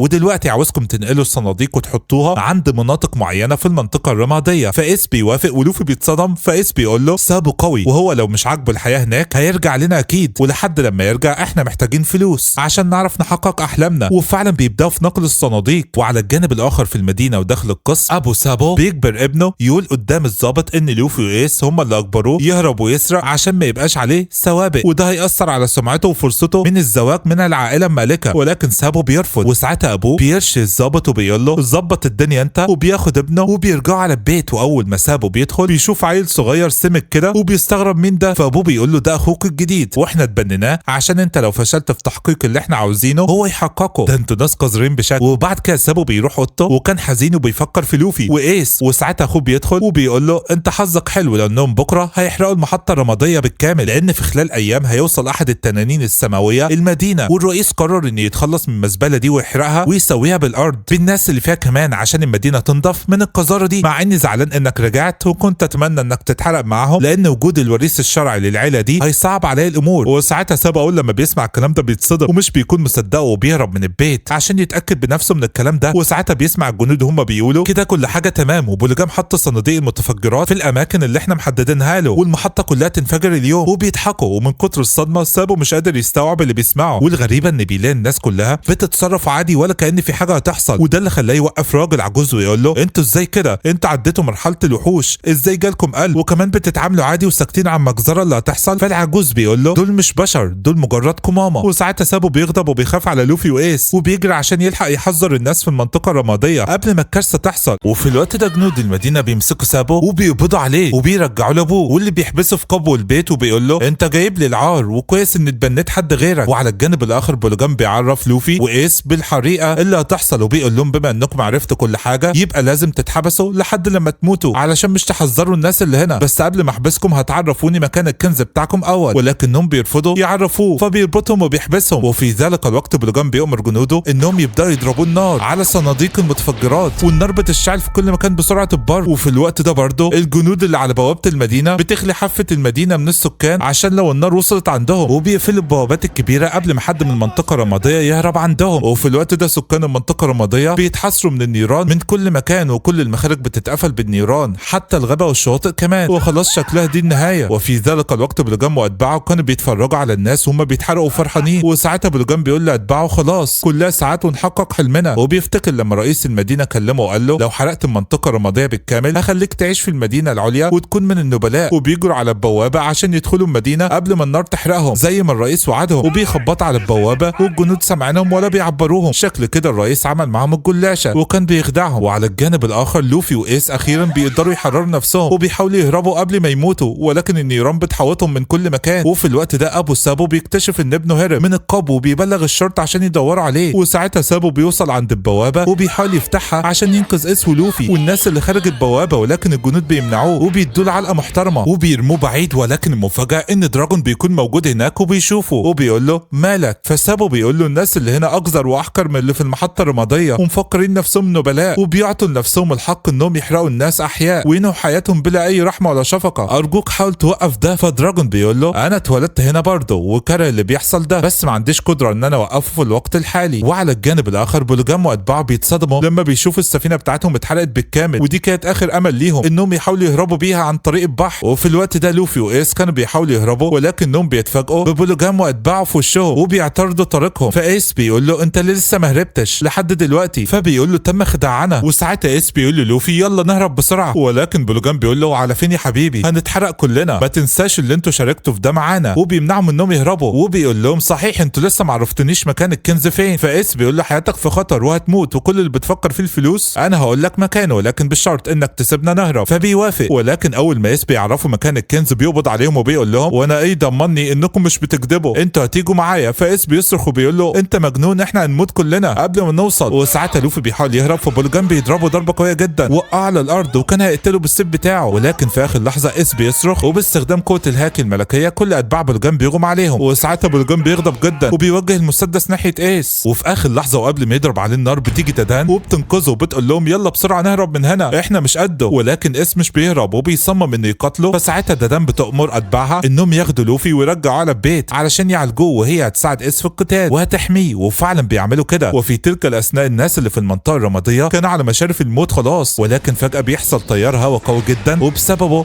بيتعمل ممر لحد الشاطئ وبيكون هناك سفينه، وساعتها الكل بيجري عليها وبنعرف ان اللي عملت كده هي ايفان كوف بامر من دراجون، وبيقسم ليها انه هيغير العالم القاسي والعنصري ده. وبيتذكر بيتذكر كلام سابو وبيقول للناس اللي في المنطقة الرمادية اللي عاوز يقاتل معايا من اجل الحرية يركب على السفينة. وتاني يوم الصبح لوفي كان بيحاول يقوم عشان يدور على ايس ودادان اللي ما رجعوش من امبارح من وقت الحريق، وساعتها اتباع دادان بيمنعوه بيقولوا له انت جروحك عميقة ومحتاج ترتاح، وكمان المنطقة الرمادية دلوقتي مليانة بالجنود اللي بينظفوا اثر الحريق وبيقتلوا اي حد ممكن يكون نجا من الحريق، ولو رحت هناك هيقتلوك. وغير كده كمان واحد مننا راح هناك يدور عليهم، وساعتها لوفي بيضطر يسمع الكلام وبيكون حزين وخايف عليهم جدا. وفي ذلك الوقت جنود المدينة بيلاقي سابو وبيقبضوا عليه وبيرجعوه لاهله تاني، وساعتها ابوه بيكلف 2 من الجنود انهم يراقبوه ويمنعوه من الخروج بره البيت مهما حصل، وفعلا بيعملوا كده. وسابو بيكون حزين جدا ونفسه يشوف ايس ولوفي، وبيقول جوه نفسه انا متاكد انكم نجيتوا من الحريق، بس سامحوني انا ما عدتش قادر اقعد في المدينه القذره دي اكتر من كده، ولكني اضطر ابعد عنكم عشان مش هسبب لكم مشاكل. وفي اليوم الثاني المدينه كلها بتحتفل وبتستعد لاستقبال التنين السماوي، واهل سابو بيمشوا عشان يحضروا الاحتفالات وبيسيبوا سابو محبوس ومع الحراس. وفي الوقت ده اهل المدينه كلهم بيقفوا على شاطئ المدينه عشان يستقبلوا التنين السماوي، ولكنهم بيتفاجئوا ان في حد غفلهم وسرق قارب صغير وبيبحر بيه. ايوه اصدقائي هو ده سابو، قدر يهرب من الحراس وبيبحر في القارب ده، ومش كده وبس ده حاطط علم القراصنه كمان، شكله كده مش ناوي يجيبها لبره. المهم سابو بيكون سعيد جدا وبيقول جوه نفسه اخيرا اخدت حريتي واحقق حلمي. وساعتها بيلاقي قدامه سفينه التنين السماوي فبتعجبه جدا وبيعدي من جنبها وبيقول في يوم من الايام هكون قائد لسفينه زي دي. ولكن اول لما التنين السماوي بيشوفه بيغضب جدا وبيقول مين اللي عنده الجرأة ان يبحر بجانب سفينتي، وبيطلق على قارب سابو النار بكل وحشيه، وساعتها النيران بتشتعل في القارب بالكامل وسابو بيلقي حتفه فورا وبيموت موته بشعه جدا. وعلى الجانب الاخر وبعد اسبوع على الاحداث دي بنلاقي ايس وهو شايل دادان وجايبها البيت وبتكون مصابه، واول ما بيشوفوهم بيفرحوا جدا وما كانوش مصدقين انهم لسه عايشين. وساعتها ايس بيقول لهم احنا قدرنا نهزم بوليجام ولكن النار حوطتنا من كل مكان، ودادان انقذتني من النار واخدت ضرر كبير جدا، وساعتها استخبينا من الجنود جوه شجره وانا كنت بسرق من المدينه اكل وشويه ادويه عشان اخليه على قيد الحياه طول الفتره دي لحد لما قدرنا نيجي هنا. وفي الوقت ده احد اتباع دادان واللي كان راح يدور عليهم بيوصل البيت وبيعرفهم اللي حصل لسابو، والكل بيتصدم لما بيعرفوا ان سابو مات. ولوفي كان عمال يعيط، وساعتها ايس بيغضب جدا وبيقول انا اروح اقتل اللي قتله، ولكن دادان بتمنعه وبتقول له انت ضعيف وما تقدرش تعمل حاجه ولا تقرب حتى من التنين السماوي، ولو رحت هتموت في لحظه، وبتربطه عشان ما يروحش. وفي اليوم التالي بيوصل لهم رساله من سابو كان كتبها قبل ما يموت، بيقول للوفي وايس اول ما توصل لكم الرساله دي معناها اني قدرت ابحر واحقق حلمي قبلكم، ولكني انتظركم واكيد هنتقابل في يوم من الايام، وعمري ما هنسى الايام اللي عشناها مع بعض لانها كانت افضل ايام حياتي، وعشان خاطري يا ايس خد بالك من اخونا الصغير لوفي. وساعتها لوفي بيدخل في حاله من الحزن وعمال يعيط وبيقول لايس انا ضعيف جدا، نفسي ابقى قوي جدا عشان انقذ اللي بحبهم وما اخسرش حد تاني، ارجوك يا ايس ما تموتش وتسيبني لوحدي. وساعتها ايس بيوعده انه مش هيموت ويسيب وراه اخ ضعيف زيه. المهم بنرجع من تاني بالزمن لورا، وتحديدا يوم زياره التنين السماوي للمدينه، وساعتها دراجون بيوصل للسفينه بتاعته واللي كانت واقفه على مرسى مدينه الدوجو، وده المكان اللي كان بيتدرب فيه زورو لما كان صغير. وساعتها ايفا بتقول لدراجون انت اتاخرت علينا جدا ليه؟ قال لها كنت بشوف الاحتفالات اللي في المدينه ولكن هم بيتكلموا بتلاحظ ان معاه شخص مصاب فبتستدعي الطبيب فورا عشان يعالجوه. وساعتها دراجون بيؤمر اتباعه انهم يبحروا ويرجعوا لمقرهم في جزيره بالتيجو. وبعد مرور شهور على الاحداث دي كل حاجه بترجع زي الاول، حتى المنطقه الرماديه اتملت تاني بالنفايات والناس رجعوا يعيشوا فيها من تاني. وساعتها ايس ولوفي كانوا عمالين يتدربوا تدريب شاق كل يوم عشان يبقوا اقوى، وبيعدي 7 سنين على الوضع ده وايس بقى عنده 17 سنه وخلاص بيقرر يبدا رحلته كقرصان، وبيودع عائله دادان وبيقول للوفي نتقابل في البحر بعد 3 سنين انا هستناك ومتاكد انك هتبقى اقوى قرصان. وبيمشي وبيسيبهم، وبتمر الايام ولوفي كان عمال يتدرب كل يوم، وبتوصل لهم الاخبار ان ايس كون الطاقم بتاعه بقى مشهور. وبعد 3 سنين لوفي بيقرر يبحر هو كمان وبيودعهم وبيمشي، واول لما بيبحر بيهاجموا وحش البحر اللي كان اكل دراع شانكس لما لوفي كان صغير، ولكن لوفي باستخدام جمجم المسدس وبضربه واحده بس بيقضي عليه وبيكمل في طريقه. نرجع بقى للوقت الحاضر، لوفي كان لسه عمال يعيط قدام جينبي وبيقول الاب انا ملك قراصنة قال ده انا انسان فاشل. وعلى الجانب الاخر بنشوف نائب الادميرال جارب بيدمر مجموعه من سفن القراصنة اللي واقفين عند قريه الطاحون اللي لوفي اتربى فيها لو تتذكروا، وبيدخل القريه والكل بيحييه على النصر بتاع المارينز في المارين فورد، واهل القريه بيعرفوه ان من ساعه ما الواد بيرد مات القراصنة بقت بتدخل كل جزيره وتنهبها وتسرقها وبقى مجانين حرفيا، فبيقول لهم ما تقلقوش انا هحملكم قريه الطاحون دهيت، وبيخلي الجنود بتوعه يحطوا يافطه مكتوب عليها تحت حمايه نائب الادميرال جارب. ولكن اس فجاه بتطلع من الحانه دادان وبتضرب جارب وبتقول له انت ازاي تيجي هنا بعد اللي انت عملته؟ ومش كده وبس دي بتقعد فوقيه وبتقول له ازاي تعمل كده؟ انت كنت معاهم في ساحه المعركه، ازاي تسيب حفيدك اس يموت؟ وكانت عماله تعيط جامد جدا يا اصدقائي وعماله تضرب فيه، وجارب طبعا سايبها لانه عارف ان معاها حق. وفضلت تعمل كده لحد لما المربيه بتاعت لوفي واللي بنعرف اللي اسمها ماكينو بتيجي وبتوقفها وبتقول لها هو جدهم برضه اكيد هو حزين، فبتقول لها لا هو مش حاسس بحاجه، الوحيد اللي بيعاني دلوقتي هو لوفي فقد اخوه. وساعتها ماكينو قعدت تعيط على لوفي والكل كان حزين جدا يا اصدقائي. وعلى الجانب الاخر وفي جزيره ما في العالم الجديد شانكس كان مجمع مجموعه كبيره جدا من القراصنه، ومن ضمنهم طبعا قراصنه الوايت بيرد، وكانوا بيعملوا جنازه ايس والوايت بيرد ودفنهم في مكان يليق بيهم دفنه محترمه. وماركو بيشكره ان ما خلاش المارينز تاخد جسد الوايت بيرد ووقف الحرب وخلاهم يخرجوا بسلام. فشانكس بيقول له الوايت بيرد انا بحترمه جدا، وحتى سينجوكو وافق لانه هو كمان بيحترمه. وبعد كده الجنازه بتخلص وشانكس بيمشي. مع السلامه ايها اللحيه البيضاء، مع السلامه يا ايس. نرجع تاني لامازون ليلي. لوفي كان لسه بيعيط وعمال يقول انا ضعيف قوي، نفسي اعرف ليه انا ضعيف كده. فجينبي بيحاول يهديه ولكن لوفي بيقول له لو قعدت تتكلم معايا انا هقتلك. فجينبي بيقول له خلاص تعالى اقتلني لو ده هيريحك. وفعلا بيهاجمه ولكن بلا فائده، جينبي اقوى منه. ولكن بالرغم ان لوفي وقع على الارض ولكنه ما استسلمش وقام عاضد ايدين جينبي. فجينبي بيرزعه وبيمسكه من رقبته وقام قايل له انت غضبان جدا، ولكن لو بصيت بعقل هتلاقي ان لسه عندك حاجات تانية، لسه عندك اصدقائك والطاقم بتاعك. وفعلا لوفي بدا يتذكر اصدقائه واحد تلو الاخر، وده اللي خلاه يهدى شويه وعرف اللي لسه عنده ناس بيحبوه وهو بيحبهم. وفضل يعيط جامد جدا وقام قال لازم ارجع لارخبيل سباودي في اسرع وقت. وعلى الجانب الاخر وفي الجزيره اللي فيها زورو وبيرونا واللي اسمها جزيره الظلام، بنعرف ان الكائنات اللي كانت محاوطه زورو وبيرونا عباره عن مجموعه من القرده والسيافين ماهرين جدا، وزورو ما كانش عارف يعمل معاهم حاجه، اقوياء جدا. وبالرغم ان استخدم هجوم الثور الشيطاني الا ان اعدادهم كبيره وواحد منهم كان معاه قناصه، واستمر الاشتباك ما بينهم. وطبعا زورو كان تعبان جدا وده لانه مصاب، وواحد منهم قام جايب الشاكوش ومديله واحده في وشه مطيره بعيد. وزورو ساعتها ما كانش عارف يعمل ايه، ولكن لما بيقعد بيسمع صوت حد جاي من بعيد، والكروت كانت مرعوبه من الشخص اللي جاي من بعيد ده. وساعتها زورو بيعرفه ده عين الصقر ميهوك. نروح بقى للمملكه بتاعه الطيور اللي فيها تشوبر. السكان البدائيين قبضوا عليه تاني ولسه عاوزين ياكلوه، ولكنه قعد يقول لهم يا جدعان انا والله مش طائر، انا غزاله بتتكلم. وده اللي خلاهم يتخضوا ويفكوه، وبيجيبوا له علاج وبيقول لهم العلاج ده انت جبتوه منين؟ ده قوي جدا. فبيقولوا له العلاج ده احنا بنجيبه من الشجره الكبيره دي، ولكن كل ما نطلع نجيب العلاج الطيور بتهاجمنا، واحنا في حرب ما بين الطيور بقالنا مئات السنين، والوقت عندنا ناس مرضى كتير واحنا محتاجين العلاج ده. وفعلا تشوبر بيشوف الطفل المريض وناس تانية مريضه كتير، فتشوبر بيقول لهم انا بعرف اتكلم مع الحيوانات والطيور، هطلع اتكلم معاهم واعرف ايه المشكله. وفعلا تشوبر بيطلع على الشجره عشان يتكلم مع الطيور، وبيروح معاه مجموعه من السكان. فبيقول لهم انتوا ليه بتتخانقوا مع البشر؟ فبيقولوا له لانهم عاوزين يسرقوا الكنز بتاعنا، وبدا يضربوا في تشوبر. ولكن بعد شويه بيجي الطائر اللي تشوبر ساعد ابنه وبيكون مع ابنه، وبيقعد يزعل الطيور اللي بتضرب تشوبر وبيفهمهم ان تشوبر كويس. وساعتها تشوبر بيفهم من الطيور دي كلها الوضع ايه بالظبط وليه هم بيكرهوا البشر. الطيور دي بتحب تاخد المجوهرات والاشياء اللي معاها وبتعاني عندها، ولكن البشر الوحشين او القراصنه لما اكتشفوا حاجه زي كده بداوا يضربوا الطيور ويقتلوها عشان يسرقوا الذهب بتاعها. ومن ساعتها وهم فاكرين ان كل البشر واحد، ما يعرفوش ان في طيب وفي شرير. ولكن تشوبر فهمهم ان مجموعه البشر اللي في القريه دي ما هماش وحشين، هم بس عاوزين العلاج. وفعلا كلهم بيرجعوا القريه والطيور بتدي العلاج للبشر. وتاني يوم لما تشوبر بيصحى بيلاقي البشر والطيور بقى اصدقاء جدا. ولكن بعد كده بيجي الطائر اللي بيجيب الاخبار، وساعتها تشوبر بيقرا الاخبار، وهنا كانت الصدمه لانه عارف اللي حصل للوفي في المارين فورد. نروح بقى لجزيره السماء وزاريا. الرجاله العواجيز كانوا بيعلموا نامي ازاي تتحكم في الطقس، والموضوع كان شاق جدا. ولكن برضه بيجي الطائر اللي معاه الاخبار وبيرمي الجرنان، وهي بتعرف اللي حصل وبتتصدم. نروح بقى لجزيره بون النباتيه. بنعرف ان اوسو فضل ياكل لحد لما تخن جدا ومش راضي يبطل اكل، والراجل اللي قاعد معاه عمال يقول له يا ابني كفايه كده، ولكنه ما بيرحمش. المهم الاخبار بتجيله هو كمان وبيعرف اللي بيحصل. وحتى في جزيره النساء الثانيه سانجي بعد ما البنات الوحشه لبسته لبس بنات بتجيله الاخبار وبيعرف اللي بيحصل، وده اللي خلاه يغضب. وحتى في جزيره تيكيلا وولف اللي فيها روبن بعد ما الجيش الثوري حررها، روبن بتعرف منهم ان الجيش الثوري عارفها جدا وبيحبها، وبيعرفوها باللي حصل في المارين فورد اللوفي. نروح للجزيره الثلجيه اللي فيها فرانكي واللي اسمها بالديمور. فرانكي خلاص كان داخل المختبر بتاع فيجا بانك وملا بطنه بازاز الكولا، ولكن هو داخل المختبر بتاع فيجا بانك بتجيله رساله على الكمبيوتر بتاع فيجا بانك وبيعرف منها اللي حصل في المارين فورد اللوفي. نروح بقى لجزيره العظام اللي فيها بروك واللي اسمها هنجاريا. بروك كان عمال يالف اغنيه جديده وموسيقى جديده عشان يساعد سكان القريه بيها، وبرضه بيشوف الاخبار. نرجع بقى لزورو بيقول لي ميهوك انت بتعمل ايه هنا؟ فبيقول له القلعه دي بتاعتي وانا عايش فيها بقالي فتره، انتوا اللي جايين هنا انت والبت دي. فبيعرفوا ان بارسلومي كوما هو اللي عمل كده. فميهوك بيعرفوا اللي حصل لصديقه لوفي، وطبعا زورو كان قلقان جدا. وحرفيا يا اصدقائي طاقم قبعه القش بالكامل كان قلقان على لوفي لانه عارفين انه اكيد في صدمه عصبيه بعد ما اخوه مات قدام عينيه. نرجع تاني لامازون ليلي. القرصان لو كان قاعد مع الطاقم بتاعه، ولكن الطاقم بتاعه بيشوف حاجه بتتحرك في الميه وبيكتشفوا ان ده وحش بحر. ولكن استنوا، في حد بيضرب وحش البحر ده وبضربه واحده بس بيقضي عليه، والراجل ده بيجي وبيطلع على الشاطئ. وانت عارفين ده طلع مين؟ ريلي اللي كان في ارخبيل السباودي لو تتذكروا. وبيقول للقرصان لو انا جاي هنا عشان لوفي. وفي الوقت ده هانكوك كانت جايه مع الجده نيون ومجموعه من البنات عشان يجيبوا اكل كتير للوفي بما انه اكيد جعان دلوقتي. المهم جينيبي كان شايل لوفي وكانوا رايحين باتجاه الشاطئ عشان يركبوا في الغواصه بتاعت لو بحيث يرجعوا لارخبيل السباودي عشان لوفي يلتقي مع اصدقائه زي ما اتفقوا قبل ما كل ده يحصل. ولكن لما بيروحوا على الشاطئ ما بيلاقوش غير ريلي. فلوفي بيقول له ده انا كنت لسه هستخدم كارت فيفر اللي انت اديتهولي عشان اجيلك في ارخبيل السباودي. فبيقول له كارت فيفر اللي كان معايا اديته لشاكي. وساعتها ريلي بيدي القبعه بتاعت لوفي له بعد ما اخدها من القرصان لو، وبيعرفهم ان القرصان لو مشى وما عادش راجع تاني، وشكل كده ريلي اللي مشاه. المهم بعد كده هانكوك واخواتها وبنات والجده نيون بيجوا عشان يجيبوا الاكل للوفي، وطلع انهم عارفين ريلي. وبنعرف ان ريلي كان احد الناس هو والجده نيون اللي ساعدوا هانكوك واخواتها من الهروب من التنانين السماويه بعد ما الاسد الذهبي حررهم. المهم لوفي وجيمبي قعدوا ياكلوا ولوفي كان جعان جدا، فبيسالوا ريلي انت ازاي عرفت ان لوفي هنا؟ هي البحريه عرفت؟ فبيقول لهم لا، اول حاجه برسلومي كوما اثناء المعركه في ارخبيل السباودي عرفني انه تبع جيش الثوار وانه هيساعد لوفي والطاقم بتاعه. وبعد كده شيكي اللي معايا في الحانه توقعت ان هانكوك حبت لوفي لما سمعت انه راح سجن امبل داون معاها، وقالت طالما حبته يبقى اكيد هتحافظ عليه في المارين فورد وهتجيبه تاني هنا بعد ما المعركه تخلص، فعشان كده جيت على هنا. وطلع معاه حق. وبعد كده ريلي بيقول للوفي انا عاوز اتكلم معاك في موضوع مهم، هو انت لسه عاوز ترجع ارخبيل السباودي عشان تقابل اصدقاء؟ فبيقول له اه طبعا. فبيقول تفتكر دي فكره كويسه؟ انت فاكر اللي حصل اخر مره؟ انتوا ضعفاء جدا، مستحيل تقدروا تواجهوا خصوم اقوياء بعد كده وتنتصروا عليهم. انت عاوز ترجع لاصدقائك عشان تواجه نفس المصير؟ اكيد طبعا لا. عشان كده انا هنصحك نصيحه، لازم تتدرب اول قبل ما ترجع لاصدقائك وكل اصدقائك يتدربوا. وعلى الجانب الاخر بنشوف اوسو وهو تخين جدا وبيحاول يهرب من الجزيره اللي هو فيها، والشخص اللي معاه واللي اسمه هيراكليسون بيحاول يمنعه. واوسوب كان غضبان جدا وعمال يهاجم النباتات المفترسه بكل وحشيه، عاوز يرجع لاصدقائه اللي مفكرهم سابوه على ارخبيل السباودي. وبنعرف ان الجزيره اللي اوسوب فيها كل شويه تقفل وتفتح زي الورده بالظبط، وطبعا اوسوب بيعاني جدا. المهم نرجع تاني لوفي اللي عارف ان ريلي معاه حق وانه لازم يتدرب هو الطاقم بتاعه، وبالرغم ان بيوافق ولكن بيقول لريلي بس اصدقائي مفكرين ان انا هقابلهم في ارخبيل السباودي وما يعرفوش حاجه، ازاي اوصل لهم الرساله اللي احنا نتدرب عشان نبقى اقوياء وبعد كده نتجمع؟ فريلي بيقول له انا عندي فكره، احنا هنرجع للمارين فورد. يا الله، طب ليه؟ نروح بقى لجزيره السماء وزاريا. بنعرف ان نامي بعد ما عرفت ان لوفي اخوه مات كانت عاوزه تروح لارخبيل السباودي باي طريقه، فقامت سرقه الكتب بتاعه التحكم في الطقس اللي في الجزيره وبتحاول تهرب، ولكنهم بيقبضوا عليها وبيحطوها في سجن. ولما فضلوا يسالوها انت بتعملي كده ليه؟ قعدت تعيط لهم وتقول لهم عشان لوفي اخوه مات ولوفي ده يبقى قائد الطاقم بتاعي وانا عاوزه اروح له لانه محتاجني. فصعبت عليهم وفتحوا لها السجن، فبتخطف واحد منهم وبتطلع تجري وبتقول له بسرعه رجعني تاني للارض، انا ما عدتش عاوز ابقى في جزيره السماء. والكلام نفسه عند فرانكي اللي بيروح يقول للوالد الواد الصغير هات لي اي سفينه، انا عاوز ابحر بسرعه واروح لاصدقائي، ولكن بيقول له ما فيش سفن هنا، السفينه بتاعه الموان بتيجي كل شهر وفاضل 3 اسابيع عشان تيجي تاني. وطبعا فرانكي كان متضايق جدا مش عارف يعمل ايه. فوالد الطفل بيقول له المدينه اللي احنا فيها دي محاطه بالجليد وعشان تمشي منها لازم تذيب الجليد دهوت، وفي المختبر بتاع فيجابانك في مذيب للجليد ممكن نستعمله. وده اللي خلى فرانكي يقرر يروح المختبر تاني. وفعلا فرانكي بيروح المختبر، ولكن المره دي المارينز بيعرفوا وممنوع يخش المختبر لان دكتور فيجابانك تبع المارينز، والمارينز بدأوا يطاردوه. وبنعرف ان ولد الصبي ورى فرانكي مذيب الجليد اللي حجمه كبير جدا واللي ممكن يخلي المدينه كلها ما فيش فيها ولا نقطه تلج، ولكن دكتور فيجابانك اختفى قبل ما يشغل المذيب دهوت وعشان كده ما عرفناش نشغله. ولكن فرانكي بما انه نجار فبيعتقد ان هو يقدر يشغله. المهم نرجع للوقت الحاضر، فرانكي داخل مختبر فيجابانك كان بيدور على طريقه يشغل بيها مذيب الجليد، وبيدخل غرفه بيكون فيها كل المخططات بتاعه فيجابانك، ولكن بيلاقي زرار في الغرفه دي فبيضغط عليه وساعتها المختبر بالكامل بينفجر وبيحصل انفجار كبير جدا. يا الله، ده دمر المختبر، والحادثه دي انتشرت في العالم كله وبقى اسمها كابوس بالديمور. ليه كده يا فرانكي؟ كان لازم تضغط على الزرار. روح بقى لزورو اللي بيصحى بيلاقي نفسه انه موجود في السرير بتاع القلعه بعد ما شاف ميهوك.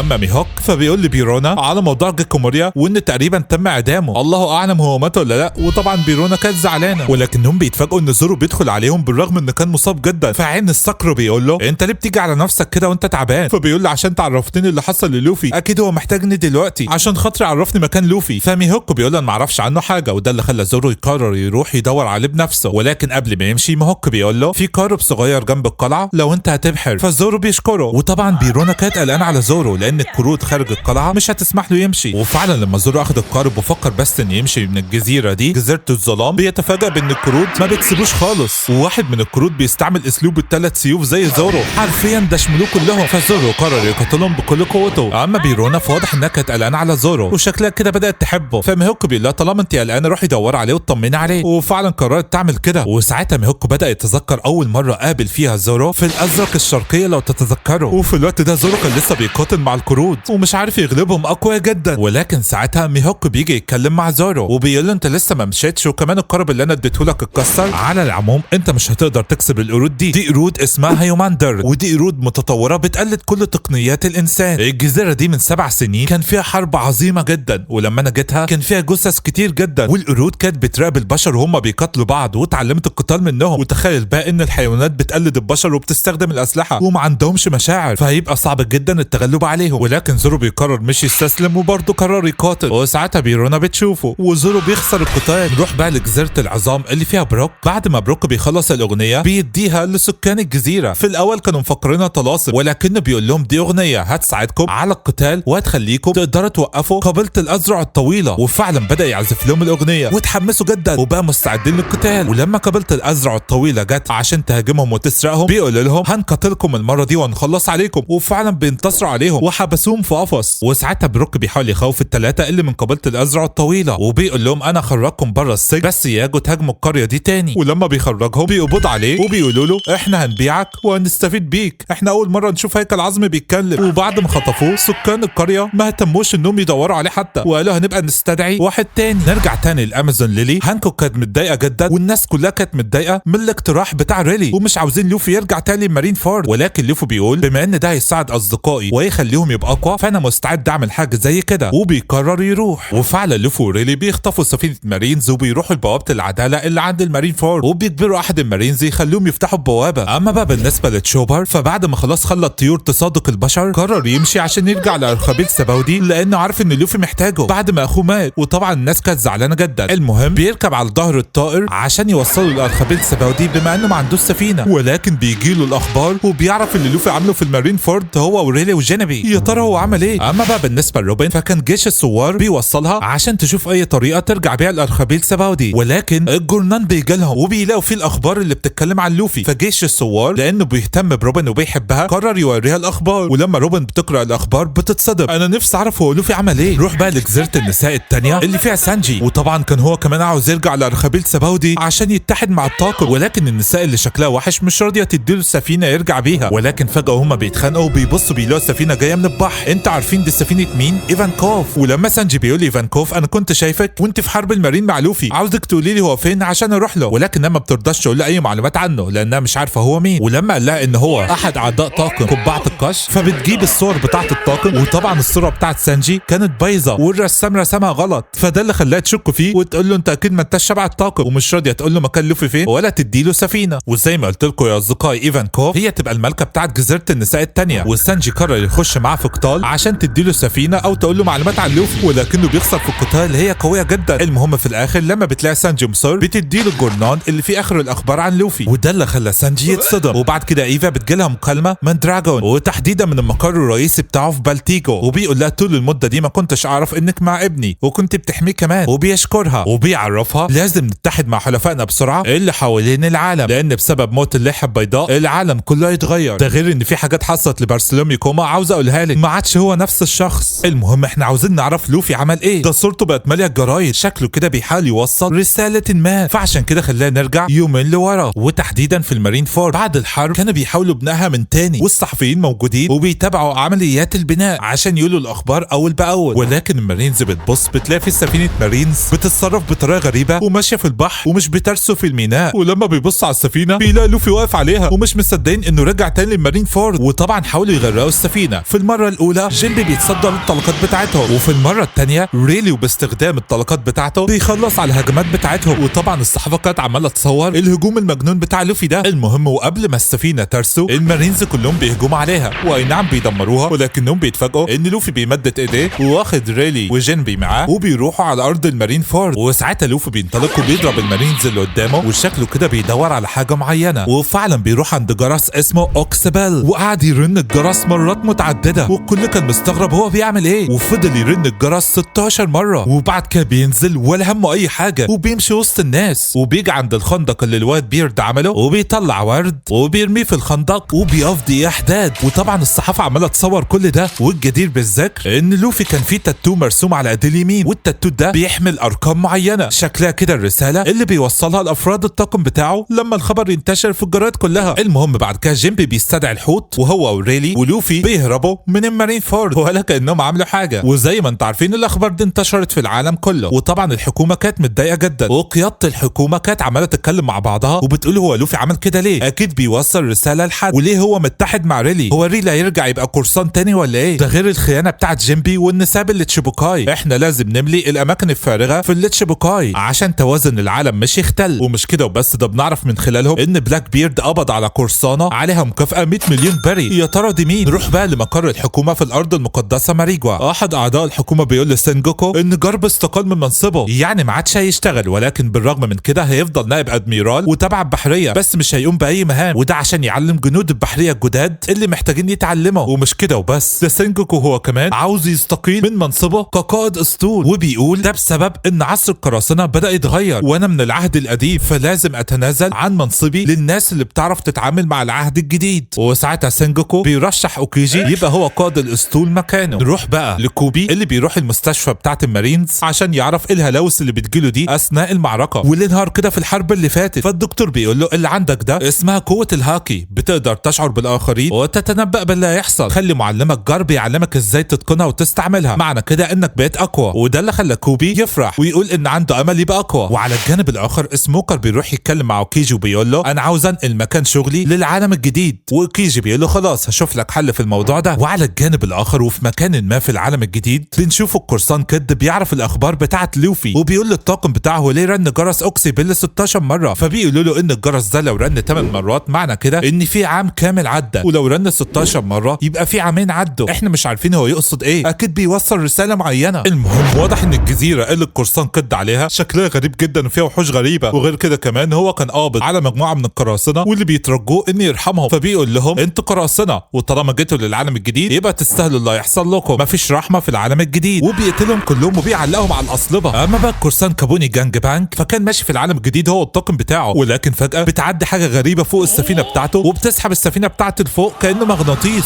اما بقى القرصان هوكنز فكان واقف قدامه واحد بيقول له انا اللي يحب النيه وانت جيت الجزيره بتاعتي في العالم الجديد، امشي احسن لك. فطبعا هوكنز قرر يقتله. نروح بقى للقرصان اورجي اللي كان هو كمان في العالم الجديد وكان في جزيره كلها برق ومش عارف يتحرك، وبتجيله ست عجوزه وبتقول له عاوز مظله عشان تحميك من البرق في الجزيره دي. وعلى الجانب الاخر في جزيره في الجراند لاين بنشوف قراصنه القرصان باجي فرحانين جدا انه ما ماتش وخرج من سجن امبل داون وخرج من حرب المارين فورد، وكانوا بيحيوه وبيقولوا له احنا كنا واثقين انك هتخرج وكنا مستنيينك. فالفيدا بتقول لهم يا كدابين ده انتوا بعتوه، ولكنهم بيحاولوا يتكتموا على الموضوع وبيبداوا في الاحتفالات بتاعتهم ترحيبا بعوده القرصان باجي. ومش كده وبس، ده كانوا مبسوطين بالناس الجدد اللي انضموا ليهم من سجن امبل داون واللي كانوا بيشجعوا باجي ومفكرين اللي هيبقى ملك القراصنه. المهم بعد كده باجي بيتكلم مع الفيدا وبيقول لها انا عندي مفاجاه ليكي، فبيوريها خريطه الكنز اللي لوفي اداها له في سجن امبل داون، وطلعت ان دي مش خريطه لكنز الوان بيس ولا حاجه، دي خريطه لكنز اسمه كنز الكابتن جون، وشكله كنز كبير جدا لان الفيدا فرحت. ولكن بعد كده السيد 3 بيجي وبيقول لباجي انت جايلك رساله من البحريه، وباجي طبعا خاف اصل يكون عارفوا مكانه ويقبضوا عليه. ولكن لما السيد 3 بيفتح الرساله بيتصدم، يا ترى هم كاتبين له ايه، اصل يكون اللي في دماغي. وفي نفس الوقت ده في ارخبيل سباودي صاني كانت لسه موجوده هناك، واللي بيحرسها هم عصابه راكبين الاسماك الطائره، وده طبعا لان في مجموعه كبيره جدا من اللصوص عاوزه تسرقها بما ان الطاقم مش موجود. وساعتها شاكي وكيمي وبابا جو هاتشي كلهم كانوا موجودين هناك، وده طبعا عشان هم كمان يحموا السفينه مع ديفال والعصابه بتاعته. المهم فجاه هم قاعدين بارسلوم يكوما بيجي عليهم، يا ترى ده عاوز ايه، خصوصا بعد ما شخصيته اتغيرت. وعلى الجانب الاخر في مملكه الابستا بنعرف ان فيفي عرفت اخر الاخبار عن لوفي وكانت فرحانه جدا انه كويس، ولكنها لما قعدت وقرت الجورنال كانت مستغربه من التاتو اللي على دراعه وقالت ان بيحاول يوصل رساله معينه. المهم ده حتى كروكودايل بيعرف الاخبار بتاعت لوفي، وبنعرف انه يروح العالم الجديد، وشكل كده السيد واحد اللي واقف معاه هينضم ليه. وحتى دادان بتفرح لما بتعرف اخبار لوفي وبتروح عند المخبأ بتاعهم هم صغيرين وبتقول لايس اخوك لسه كويس يا ايس،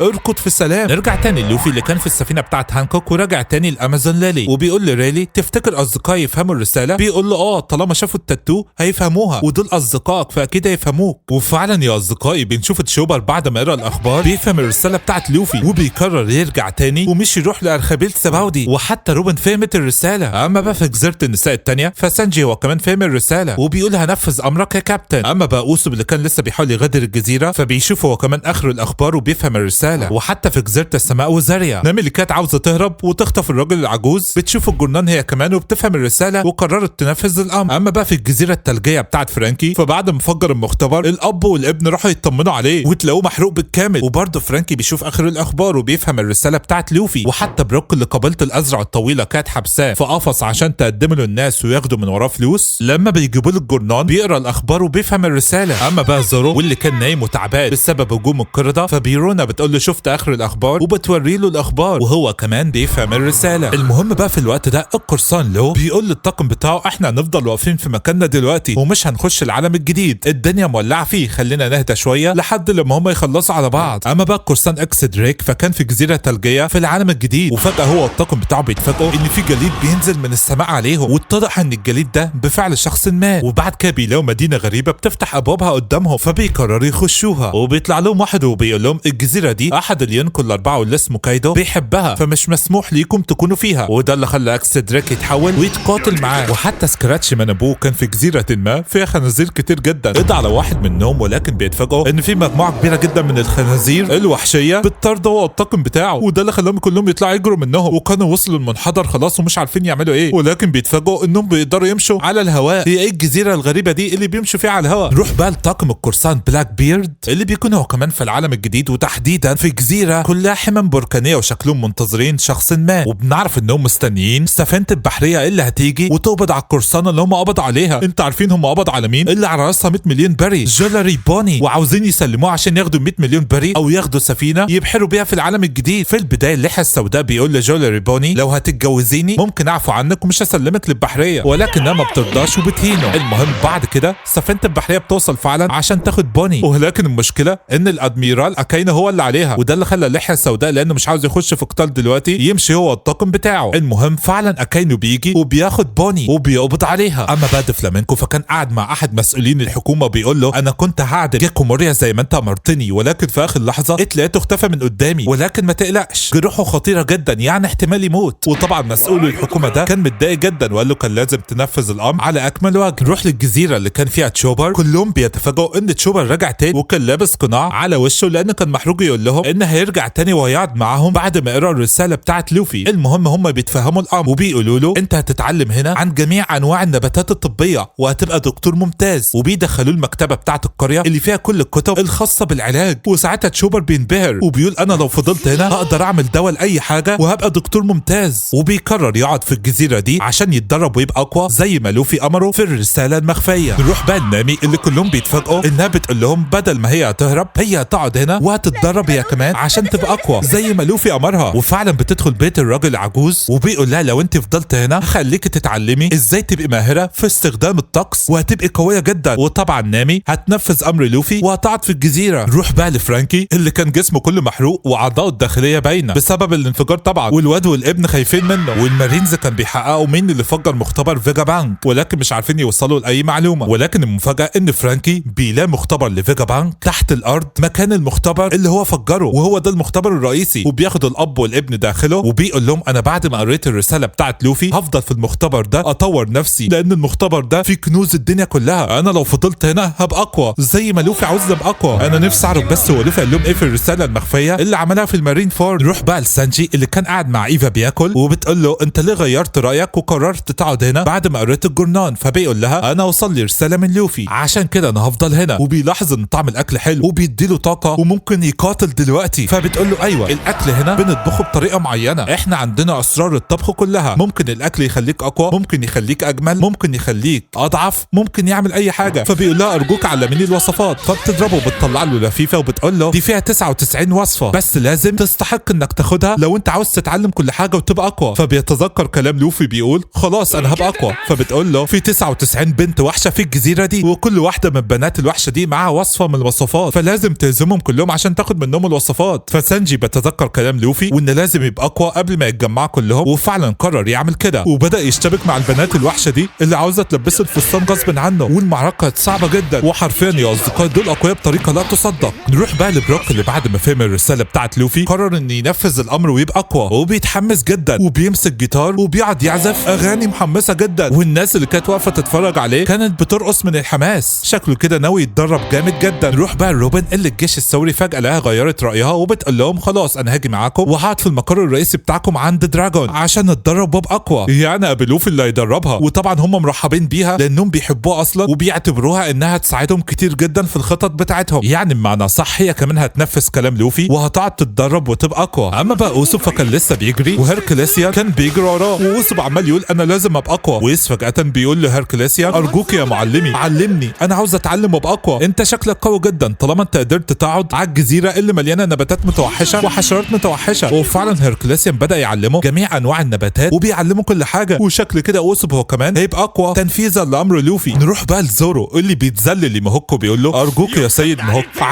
علمني وخلينا ابقى اقوى. وده اللي خلى مهوكو يستغرب، قال له انت من شويه كنت عاوز تهرب ودلوقتي بتقول لي اعلمك؟ فبيقول له طب انت عاوزني اعلمك ليه؟ فبيقول له لان لوفي امرني بكده، انا لازم ابقى اقوى مهما كلف الامر. وده اللي خلى ميهوك يستغرب ان زورو بيطلب من العدو بتاعه انه يعلمه يبقى اقوى. فبيقول له تمام اهزم القرده اللي بره اول. فزورو بيقول له انا كسبتهم اصلا وهزمتهم. وده اللي خلى ميهوك يتصدم، فقال له خلاص لما جروحك تتعالج تعال عشان ادربك. وفعلا زورو بيروح يرتاح وبرونا بتكون قاعده معاه وبيقول لها انا فهمت الرساله بتاعت لوفي، هو كاتب على دراعه 3D وعامل عليها اكس، يعني معنى كده هو كان قايل لنا ان احنا هنتقابل كمان 3 ايام في ارخبيل سباودي، فاكس يعني احنا مش هنتقابل كمان 3 ايام، وكاتب تحت 3D 2Y يعني هنتقابل بعد عامين من دلوقتي بعد ما نبقى اقوى. وفعلا الوقت بيعدي وزورو جروحه بتتعالج نسبيا يعني، ومهوك قرر يدربه وبيقول له انت واجهت القرده الضعيفه، الوقت هخليك تواجه قرد قوي جدا، والقرد ده متعلم كل المهارات بتاعتي ومعاه نفس السيف بتاعي، لازم تهزمه اول عشان نخش في المرحله اللي بعد كده. وساعتها زورو بدا يشتبك معاه فعلا. يا الله ده شكل زورو كده هيبقى اقوى تنفيذا لامر لوفي. كل اصدقاء لوفي هينفذوا الامر وهيتقابلوا في ارخبيل سباودي بعد عامين بالظبط من دلوقتي بعد ما يبقى اقوى. نرجع تاني لوفي، جيمبي بيستدعي الحوت بتاعه وبيودع لوفي وبيقول له انا هسيبك انت تتدرب مع ريلي. فلوفي بيشكره على كل حاجه عملها معاه، وهما الاثنين بيودعوا بعض، وجيمبي بيقول له هستناك بعد سنتين في فيشمان ايلاند انت والطاقم بتاعك، ما تتاخروش علينا بعد ما تتدربوا وتبقى اقوى. وفعلا بيمشي. وبعد كده ريلي بيقول لهانكوك يلا ودينا بالسفينه بتاعتك لمكان التدريب، وبنعرف ان لوفي هيتدرب في مكان اسمه روكساينا، ودي جزيره موجوده في شمال جزيره امازون ليلي. وفعلا لوفي وريلي بيروحوا هناك، وهانكوك كانت مش هان عليها ان لوفي يروح الجزيره القاسيه دي، شكلها كده جزيره صعبه، ولكن ريلي بيقول لها ده عشان مصلحه لوفي. فهانكوك بتضطر انها توافق ان لوفي يفضل في الجزيره دي عشان يبقى اقوى. وفعلا لوفي وريلي بينطلقوا داخل الجزيره، وهم ماشيين ريلي بيقول للوفي شاف الشجره الكبيره دي خليك فاكرها لان هي دي المنطقه الوحيده الامنه في الجزيره كلها. وبعد كده بيروحوا مكان داخل الجزيره، وريلي بيقول له احنا البشر الوحيدين الموجودين على الجزيره دلوقتي، هنا الطبيعه ما بترحمش، اللي بيجي هنا بيموت وانت هتشوف بنفسك، والجزيره دي فيها مخلوقات كتير جدا متوحشه، وعلى الاقل في 500 مخلوق متوحش اقوى منك انت يا لوفي بقوتك الحاليه. فلوفي بيفهم من ريلي ان هو فضل في الجزيره دي فتره ايام لما كان شاب، وريلي بيقول له عشان تقدر تعيش في الجزيره دي لازم تطور قدره اسمها الهاكي. ولكن هم بيتكلموا في فيل وحشي بيجي من ورا ريلي، وطبعا ريلي مش مهتم وعمال يكمل شرح لوفي، وبيقول له قوه الهاكي موجوده في جميع الكائنات، والهاكي دي بتتحكم في الحواس الخمسه، ومعظم الناس ما بيدركوش انهم عندهم قوه الهاكي. وطبعا لوفي ما كانش سامع كويس لانه كان خايف على ريلي وبيستعمل جير 2، ولكن قوته مش بتاثر في الفيل. المهم ريلي بيكمل كلامه وبيقول له في نوعين رئيسيين من الهاكي، وهديك مثال، يعني الوقت الفيل هيهاجمني من الناحيه اليمين، انا الوقت استخدمت هاكي التحذير المسبق، ده بيخليني اقدر اتنبأ واحس بالخصم هيهاجمني منين بالظبط، واحس بوجوده اصلا من غير ما اشوفه. فلوفي بيتذكر اللي حصل في جزيره السماء واللي حصل في امازون ليلي، فريلي بيقول له بالظبط كده، في جزيره السماء الهاكي بيطلق عليه المانترا. المهم بيكمل كلامه وبيقول له الجزء الثاني من الهاكي اسمه الهاكي المسلح، بتغطي نفسك بدرع وبتستخدمه كسلاح زي ما انا عملت في الفيل دلوقتي. فلوفي بيتذكر سنتيمارو وبيكمل كلامه وبيقول له قوه الهاكي دي ممكن تاثر على اي حد اكل فاكهه شيطان وبنقدر نستخدمها ضده. وده اللي خلى لوفي يتذكر ازاي ريلي قدر يتصدى لكيزارو. ومش كده وبس، ده بيكمل كلامه وبيقول له انت ممكن تستخدم قوه الهاكي على الاسلحه زي الاسهم بتاعه نساء امازون ليلي لو تتذكر. المهم الوقت انا قلت لك النوعين الرئيسيين بتوع الهاكي، ولكن في ناس قليله جدا في العالم عندها نوع ثالث من الهاكي وانا هوريك. وبرمش عينيه بس بيوقع الفيل في الارض وبيخليه يغم عليه، وبيقول له اللي انا عملت دلوقتي اسمه قوه الهاكي الملكيه، واشخاص قليله بس عندهم القوه دي، وانت يا لوفي عندك القوه دي. فلوفي بيتذكر لما كان في المارين فور وقدر يستخدم قوه الهاكي الملكيه. المهم ريلي بيقول له انت طبعا ما انتش عارف تتحكم فيها، وانا هدربك ازاي تتحكم فيها وساعتها تبقى قوتك لا تقهر. المهم بعد كده بيروح ياكلوا الفيل اللي هم ضربوه، وريلي بيقول له اول حاجه انا هعلمك القوتين الاساسيين من الهاكي، واللي هم هاكي التنبؤ وهاكي التسليح، وبعد ما يعدي السنتين هعلمك ازاي تستخدم قوه الهاكي الملكيه. وبيعرفوا ان معظم الناس بتختار نوع واحد بس من الهاكي تتعلمه، ولكني انا هعلمك الثلاث انواع عشان تبقى قوي جدا وتبقى لا تقهر. المهم بيقول له يلا عشان نبدا تدريب، فلوفي بيقول له استنى في حاجه اعملها اول قبل التدريب، وبيروح عند الشجره اللي ريلي قال له دي المكان الامن الوحيد في الجزيره، ولوفي بيحط القبعه بتاعته عند الشجره دي عشان ما تضيعش وما يحصلهاش حاجه اثناء التدريب، وبيقول للقبعه هرجع لك بعد سنتين، وبيحط ورقه فيفر كارد اللي هترجعه لارخبيل سباودي. وبعد كده ريلي بيجي ينادي عليه، ولوفي بيروح يجري بسرعه عشان يبدا التدريب. خلاص كده يا اصدقائي، سنتين بحالهم من التدريب القاسي، طاقم قبعه القش مش هيبقى زي الاول ابدا، هيبقى اقوى، هيستحمل الصعاب اللي هتواجهه في العالم الجديد، ما عادش هيبقى زي الاول خالص، دي هتبقى حقبه مختلفه تماما، هتشوفوا قصص اروع ومغامرات لا تقدر بثمن. وبكده نكون خلصنا 500 حلقه بحالهم من وان بيس. الفيديو ده لازم يوصل ل 50,000 لايك على الاقل، يلا فجروا اللايكات، مستنيين ايه عشان نكمل ونخش في الحقبه الجديده واللي هي العالم الجديد. وبعد الفيديو ده هنفصل ب3 فيديوهات على السريع كده، ولازم تدعموني فيهم عشان اقدر اكمل في الموسم ال15 واللي هو فيشمان ايلاند. وما تنسوش تعملوا لايك وسبسكرايب وتشاركوا الفيديو ده مع كل اصدقائكم، والاهم من كده لازم تصلوا على رسول الله، مش هتخسر حاجه لو قلت صلى الله عليه وسلم. والسلام.